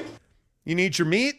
Yeah. Yeah. You can get your meat at Barbecue Pit Stop with your smoker. And I got to tell you, I don't know, man. I'm a Traeger guy, but they've got a selection of smokers that will blow your mind. The Yoder smoker, they lift. So check them out at Barbecue Pit Stop in Logan, Lehigh, St. George, Salt Lake City, and Layton. It's Barbecue Pit Stop, and enter to win the BYU trip. It's the only way that you can win. Yes. Is to go to Barbecue Pit Stop, fill out the slip, put it in the box. You can enter more than once if you like. When you're there, check out the seasonings. Trust me, it's like $10. Check it out. Super dude. good. It's super, super good. I'm telling you. Super good. And it is all brought to you by our good friend Devery Davis at Academy Mortgage, 801-543-9666, NMLS number 278545. And I say it every day on this show. I'll say it again. If you want to be just a number in a list of thousands who are trying to get mortgages and they're not getting the best deal possible, they're getting the deal that makes the mortgage guy the most money, go call somebody else. If you want one-on-one personal service that's going to net you the best result on your mortgage, call Devery Davis at Academy Mortgage. You can talk to him directly. He's going to tell you, hey, here's this. This is X. This is Y. Oh, hey, you need help with a down payment because you think you can't afford to buy a house because you don't have money to put down? Devery Davis has a program for you because he's got it all, and his level of customer service is through the roof because you deal with Devery directly. And I'm telling you now, it makes a huge difference on your mortgage payment, and that's the bottom line. Rates are under 5% again. Call Devery today, 801-543-9666, 801-543-9666, NMLS number 278545. Devery Davis and Academy Mortgage are equal housing lenders. Let's talk cattle class versus first class. Jake, go. Yeah, I once was a young kid, impressionable, and I flew cattle class a lot. But then, last year, I flew first class with Delta, and it was incredible. And now, we're going back to Hawaii in September, and not only am I flying first class, flying Delta One, which is incredible, and I'm super stoked about it. So, yeah, now I'm a snob. Thanks. I'm a first class guy. Okay, what? Okay, what's Renee going on? Roca says, zits in your nose, call a dermatologist. That's weird. Yeah, please respect my privacy. Next question. Yeah, isn't that HIPAA, Dak? Like, yeah, come on. Come on, man. Come on, man. Come on, man. Yeah. K. Nuren says, don't forget your ear hair.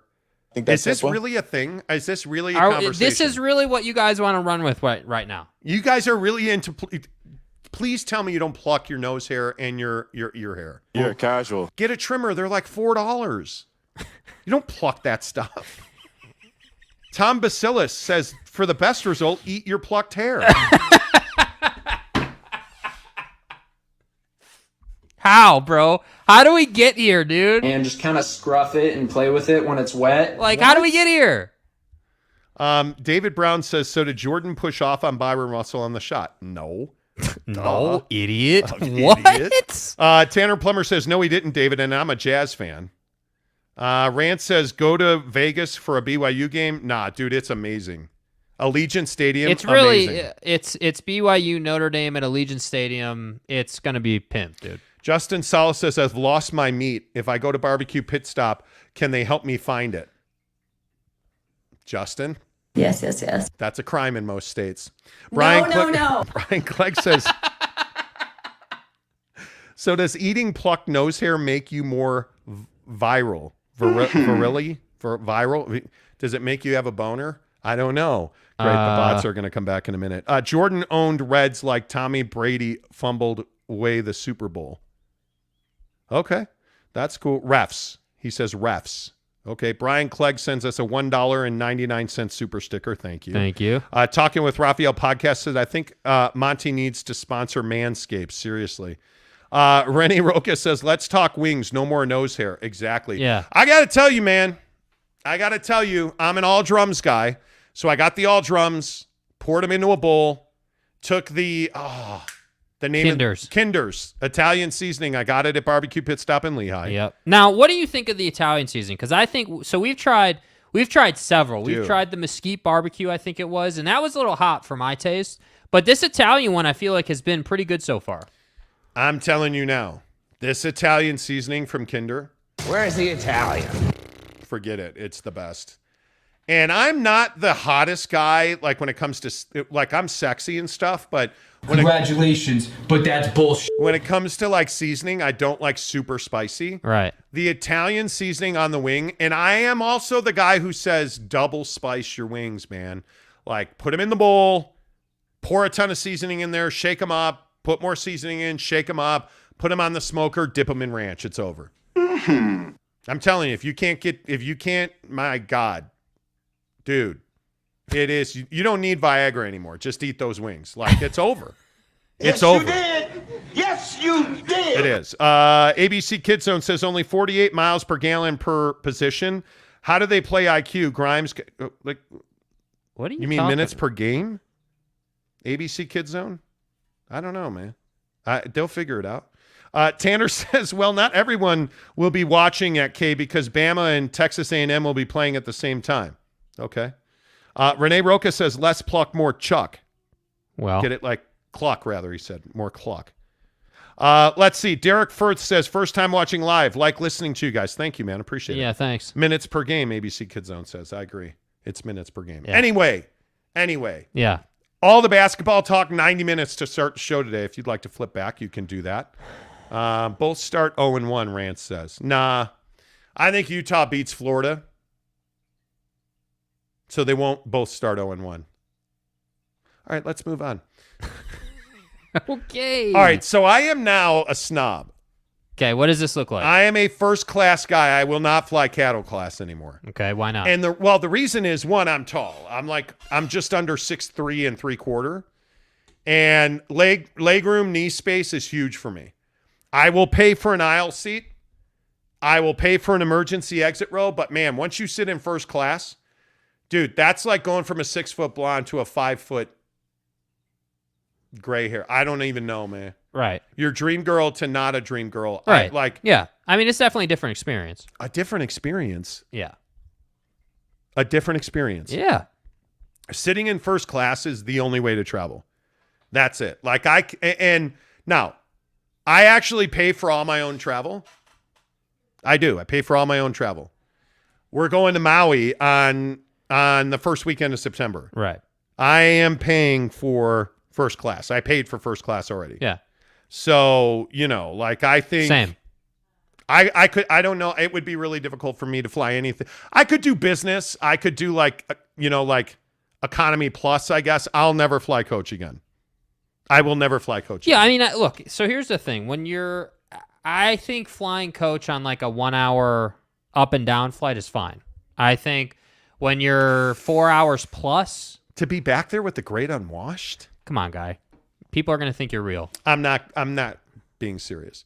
The reason I can't fly coach is the seat is so uncomfortable for my knee. Yeah, and I can get down with that. Like, I totally get it. Hey, you're taller, you want the leg room. I totally get it, but I'm not like, for me, I like I said, it depends on the flight. So, as an example, like this trip where we're going to Maui, we're actually going to the Big Island first, then we go to Maui. So it's actually like several flights.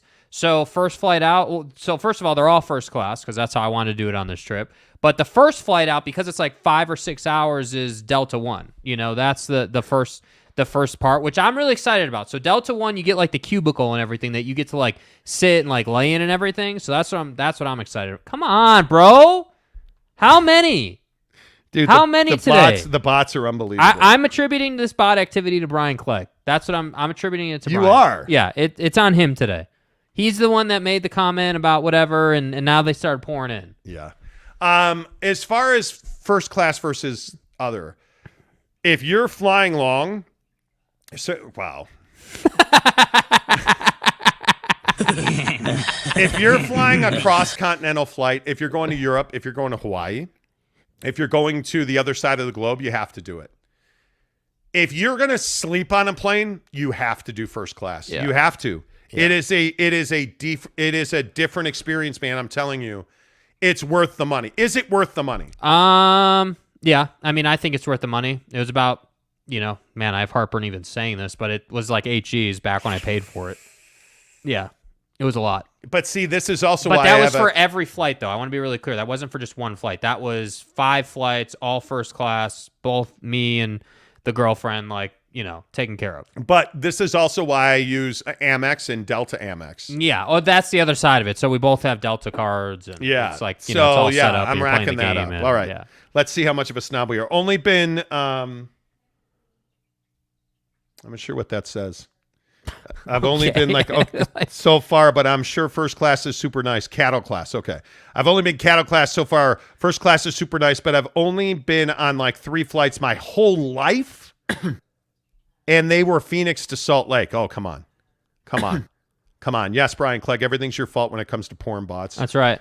Justin Sal says, I'm 5'7". I live in the middle of the country, so all my flights are only 2 to 3 hours, so I go cheap and fly Frontier. Yeah, see, and I think that's fine. Frontier? Okay, Frontier's sketch as hell, bro. You can't be doing Frontier. You that's fly sketch, Frontier. Dude. That's sketch. No. That's sketch. There's dude. no such thing as flying Frontier. Yeah, sorry, man. I can't do that. That's unsafe in my opinion. No. Fat Jesus says, as a coach guy, thank you for going to first class. If I saw your huge frame walking down the aisle, I would be thinking, don't sit next to me. Don't sit next to me. Oh, we all play that game. Oh, my God. We all play that game on planes. When the 6-foot blonde gets on the plane, you're like, oh, come on, baby. You're like moving your head a little bit. You're like, hey, seats open. Man. Come on, man.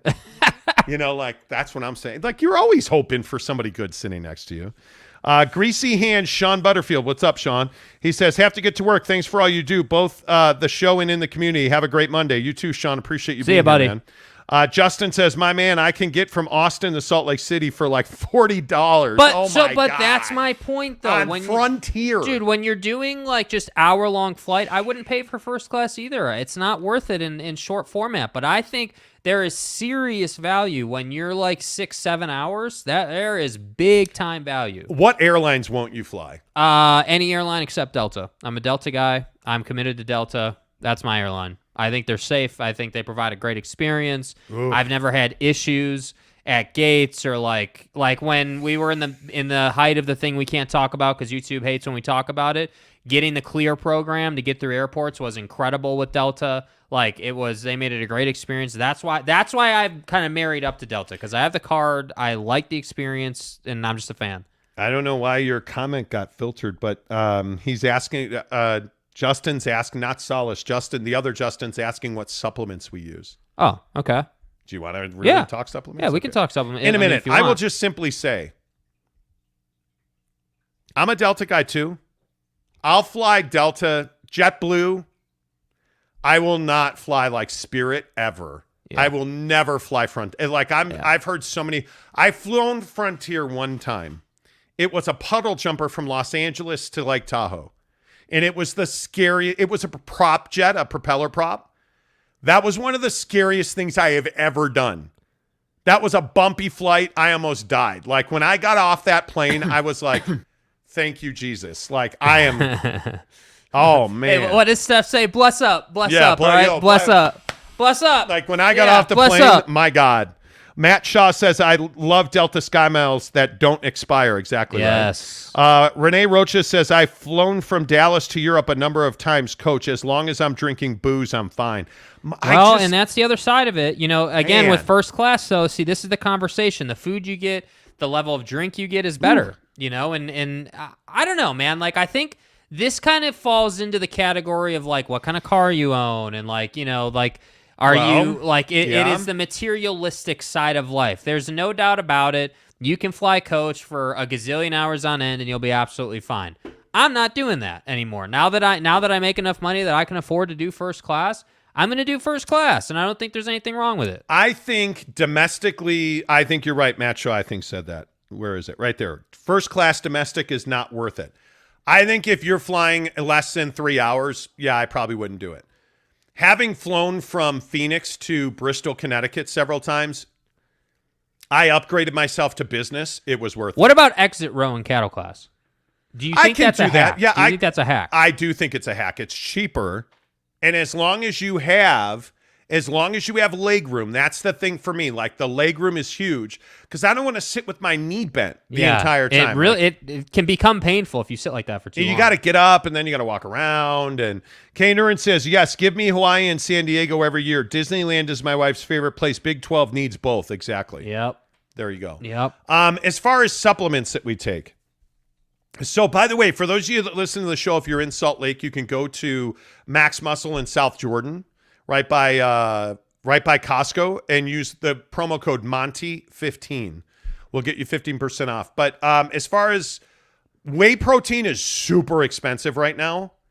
So if you're a protein taker, I would tell you that I am either Ghost or I am Max Muscle protein because they both taste really good. The Max Muscle chocolate protein is amazing. My favorite protein is the peanut butter cereal milk protein from Ghost. That is easily the best tasting one. Yeah.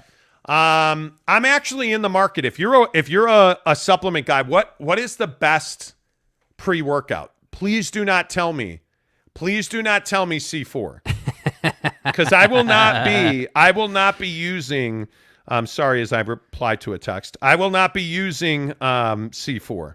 Yeah, I think C4 is just like the entry point. I think there's, we use, bodybuilding.com's pre-workout, and it works good. It'll make your face tingle. It'll get you going. It doesn't mix up well at all. Yeah, but it works, and that's what matters. It works. So being that it works, that's what we use. But we are in the market for a new one. Yeah, I'm like Max Muscle has one called Pre-Blast that I like. I really like their Pro-Max whey protein. But I don't know. I'll try Max Muscle's Pre-Blast and see what that does. But as far as supplements go, I take a pre-workout. I use a Merge, which is an energy supplement. It's BCAAs. Phenomenal product. Really good. Get tons of energy, mental clarity. Get the one, go to Max Muscle in South Jordan, use the promo code, get the one in the red bag. I'm a peach guy. Cherry's not half bad. Yeah, peach mango, and cherry are pretty good. Yeah. I'm good with those two flavors. Their Pro Max protein's tough to beat. It mixes up. It tastes really good. But I use Ghost or I use Max Muscle whey protein. Yeah. But as far as like I take L-carnitine as well, like liquid carn, which is great. It's not a fat burner. I want to make sure people get this. It's not a fat burner. It helps you process fat for energy, and it works great. Like every time I use carnitine, I drop a bunch of fat. It leans you out. It's a natural product, so it's one of the most studied supplements, that and creatine, which I also use, by the way. I get my creatine at Max Muscle. But so I would tell you that the supplements that are core for me, whey protein, pre-workout, carnitine, those are the things that I use. I get most of that at Max Muscle. Their Emerge product is probably my number one. But yeah, I take protein a lot. Somebody was asking me if I use protein. Yeah. Rance says y'all swole. I don't know about all that. We're doing this cut group, by the way, that started Friday. Yeah. The Casuals Getting Cut group. If you're on Instagram, follow us on Instagram, The Monty Show, Monty, The Monty Show. And Jake is SLC Supercars. Ask us. It's a great group of, we have a really good community built up of just support. Like, hey, here's what I'm making. Hey, does anybody have somebody was asking for a chicken recipe in the group. Like, yeah, there's about 30 of us in an Instagram group, and we're basically, because like I was just saying, we were just talking about the Hawaii trip. We're going to Hawaii September 4th, I believe it is, I think. Yeah. But we're going to do this cut or this shred until October 1st. And there's a group of us, and it doesn't cost you anything. It's just something that literally happened on the fly on the show on Friday. And, if you want to be involved in it, that's great. If not, it's not a problem at all. Yeah, and you can absolutely reach out. It's totally fine. I mean, but people are posting their like Cody Strickland this morning earlier about 90 minutes ago said, hey, I got to go because I'm going to go to the gym. And then what did I get about half hour ago or whenever that was? A picture of his workout because he shared it with the group. So that's all it is. It's pretty fun actually. Yeah, it's been it's fun. I like helping people. That's the number one thing that it is, it's so easy to get discouraged when you're trying to lose weight and you're trying to be in fitness. Yeah. I mean, it is really easy to get discouraged. Let's see. Renee Roca says, I take Optimum Nutrition Gold Standard from Costco and creatine in my coffee. I used to be an Optimum Nutrition guy, but I don't know. I think their quality has slipped a little bit. And when you find like Max Pro or Ghost Protein, those two, the quality is so much higher and it's not more expensive. So that's why I do it. Renee Roca says, personally, I can't stand 365. Not my cup of tea. 365. Let's see. John Anguiro says, hey there from Abilene, Kansas. What's up, John? Abilene, Kansas. I think you guys need to have the guys from Sikkim 365 Radio. The guys are out of Waco, Smokey, Craig, and Paul. All this football rumors are crazy. I love both radio shows. Thank you.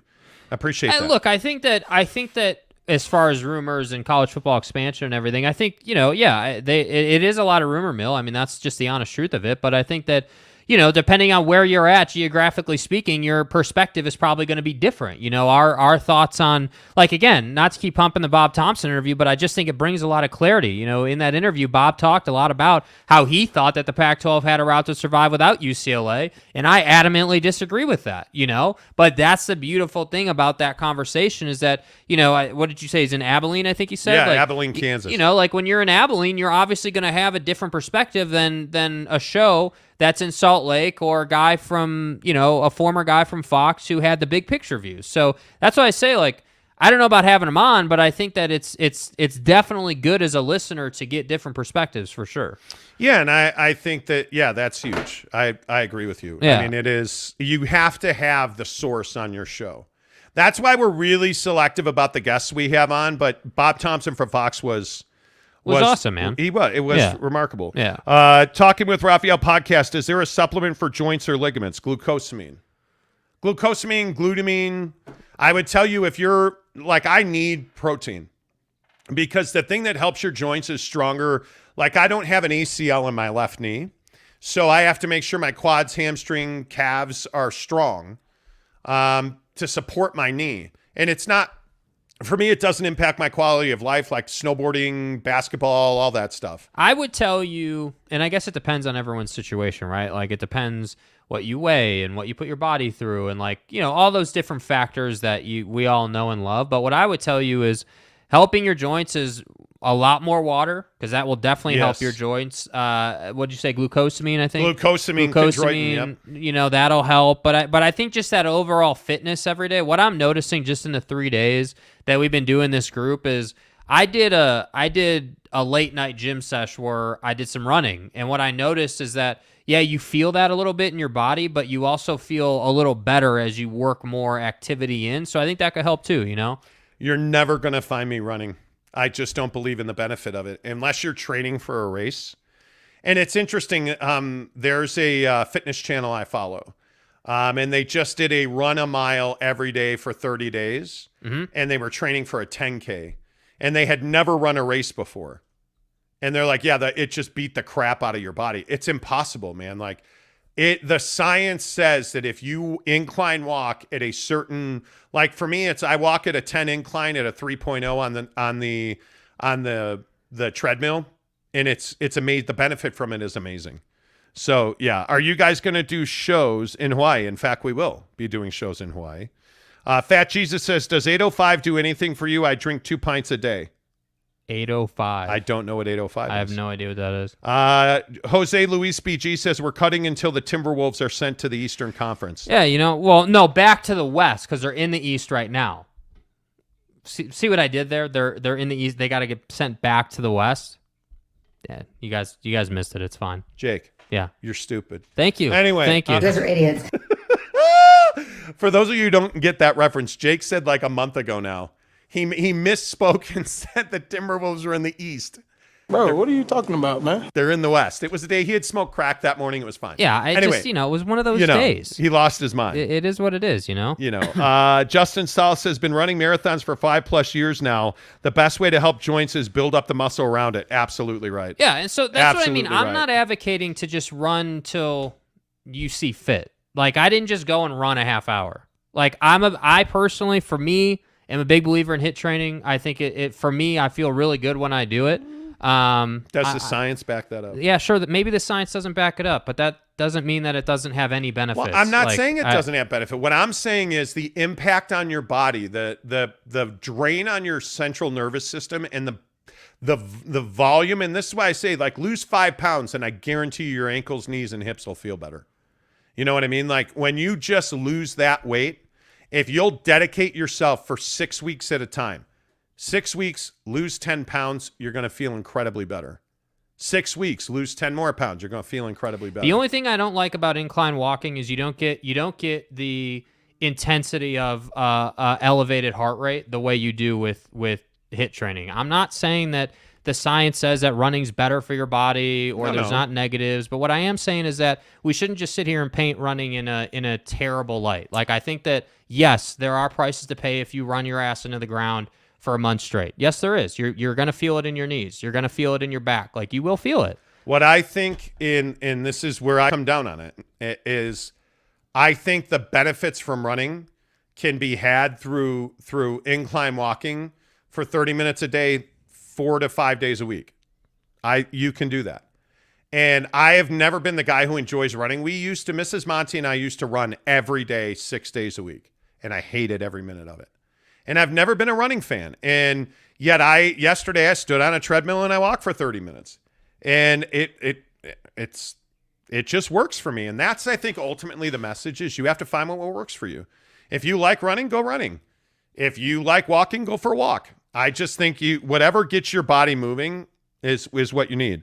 Matt Shaw says with cardio, you have to mix it up. Biking, elliptical, running, because your body gets used to repetitive exercise. So you have to shake it up. And what happens is you condition your body more. It's more and more difficult to raise your heart rate to the top of your heart rate zone. It's more difficult to get to the 160s, 70s, and 80s. And so you have to work harder. And muscle confusion, I don't know. Is that a thing? I'm more of a progressive overload guy, which means, hey, this week I'm going to do 3 sets of 10 reps at 5 pounds. Next week I'm going to do 3 sets of 10 reps at 10 pounds, and so forth and so on. And then when I get to the top of the weight and I'm at my top weight, I'm going to do 4 sets of 10 reps at 5 pounds. And that, like, you know what I mean? Like, you're progressively overloading.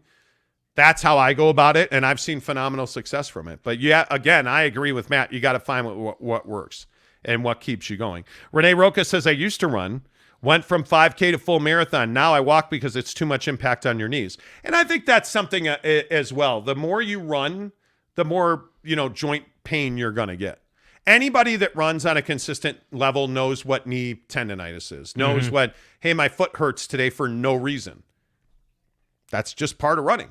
It's part of playing basketball. Hey, my shoulder hurts. Why? I have no idea. Hey, look at this bruise I got. Like, that's what I mean. Like, basketball is a great example. You're never going to get the intensity of the basketball cardio out of something like incline walking. Now, incline walking has a ton of benefits. It is way lighter on your body. Like, you can get good burn out of it. But it's just different. It's not like mentally it's a different game to play than like basketball or running. And again, I want to be clear, I'm not advocating for, like just running for 40 minutes straight. I think that is not worth it. But I do think there is nothing in fitness that will replace just an all-out 10 to 20 minute, sprint for a minute, chill out for 30 seconds, pushing yourself mentally that way. I think it has benefits mentally, but hey, maybe I'm wrong. I think anything endurance has benefits mentally. I don't think there's any doubt. Here's the study I was talking about. Yeah. According to new research in the journal Nature Communications, running regularly trains your central nervous system. However, it creates significant damage over time in your central nervous system that cannot be reversed. So if you are running, you need to supplement, which I totally agree with, to offset the damage. Just like protein? But what that means is, I think like carnitine's a perfect example. One of the things that I take very seriously is brain health. And carnitine definitely helps with your brain. It's why I supplement creatine every day, because creatine helps with your brain. Like you look at all the different things that you do to your body. We damage our body by sitting down. Like, I mean, everything you do physically has a reaction and an opposite reaction. You just have to remember that. Modest Man says, I hate exercising now that I'm 41. Now that I hate exercising. Now that I'm 41, I have to make myself ride a bike every day. But damn, it's hard to motivate. Well, dude, and again, we don't benefit at all from this personally. We make no money on it. It's not something that we're trying to sell at all. Yeah. But we have this little group thing happening, and that's part of what I've loved about it. Like, it's only been a couple of days, but I think, and even right now, I mean, we're getting messages in this group, and you're more than welcome to join the group, man. I'm telling you, just try for a couple of days. Like, we got a couple message from like, Sean Butterfield, Cody Strickland, like people who listen to the show are just in this group helping each other like stay motivated. One of the messages was, hey, I haven't had Mountain Dew for 3 days since we started this, and I'm already starting to feel it a little bit, which is great, So if you need some of that, I would DM us. We'll add you to that group. It's a great little thing that's happening. Top Junkie says, my knees don't hurt yet. I stopped running 6 months ago to preserve my knees, turning 50 next month. Oh, so am I. Same age, Top Junkie. My friend David Garibaldi, drummer for Tower Power, had both hips replaced due to endurance running. See, that's what I mean. That's crazy, bro. And the thing that people don't think about is it's just the pounds of pressure that you put on your knees, hips, and ankles. It's incredible. And again, I more look at like your central nervous system, like the nerve damage that you do to your back, to the nerves that run through your back and your spine. You won't even believe how much pressure are put on those nerves when you're running. So, and if you don't have a good gait, and if you don't have good shoes, and if you like, it's just the whole thing. It's just not my thing. And hey, you want to run, knock yourself out, be a cripple. I don't give a damn. Anyway. Hey, just as long as you can show up every day, we're good. 805 is a beer from Cali, I think, Big Dog says. Oh, okay. Oh, cool. okay. Sweet. Matt Shaw says, I like all things. You have to do things in moderation, certain exercises. Yeah. I agree with that a lot. I totally agree with that. Yeah, and I do think HIIT training has a good place in people's fitness programs. It's just a matter of... I don't think you should just run just to run. Like again, you hear these marathoners or like all these people who do running for a living. Well, they pay the price. Their body breaks down. I mean, that's the inevitability of what you're doing. But I just think, if you think about it, I'm a huge fan of diversity in the workout. So hey, all right, you're in 90% of your cardio, you're in an incline walk, and you'll push yourself through the incline and everything, and that's great. But I think that one day, preferably on a weekend when you don't have to work, you go in there and you're like, all right, today I'm doing 10 rounds of HIIT training. I'm going to walk at a 2.7 flat, no incline, and then I'm going to jog. I'm not saying all out sprint, but jog at a 7. And because I'm fat and out of shape, that killed me on Saturday night. That was tough for me. You know what I mean? But I felt great. And yeah, I did feel it in my quads a little bit, but it was nice to feel my legs a little bit, and that's what I think. at least for me, that push really helps, and just that all out, like, hey, I gave it my all in that HIIT training, and now we can come back in. Today we're doing leg day. You'll see a video on that at some point. Like, that's what I'm talking about with running. I'm not a big fan of just like go out on the street and just run because that's what you do. That you'll never catch me doing that. Yeah. No, I agree with you. I think it is. Yeah, that's just not my thing. Yeah. It is. I get bored mentally. That's why HIIT training for me works, because I'm not bored mentally. I'm like, all right, I'm feeling this. My diaphragm's already tired, but I got 2 more rounds. Like, how am I going to get through this? When I was playing baseball in high school and for a minute in college, like, I just got bored mentally running. I just couldn't. I didn't know where to go, and that's why I think I didn't like it. Fat Jesus for endurance. He says, I replaced running with pleasuring myself. Yeah. Fat. There you go. Okay. Matt Shaw says, when I train for a marathon, I combo weight training, running, a cheat day, and a rest day. The week before the race, I do nothing. Yeah, absolutely. And I think you have to have certain, like, I can't do cheat days. Cheat days are very interesting mentally. Mm-hmm. When I'm locked in nutritionally, I can't do super chicks. I can't do JCWs. I got to stay locked in. But also on the other side, when you're locked in, you're like super locked in. Like, you're super just in that groove. Yeah, running is boring, but I have to do it for work, Giggity says. So I go mile to mile and half as fast as I can. Well, there you go. I don't mind that. Top Junkie says, I walk 4.6 on an incline 6 to 8 for 2 miles, then lift upper body.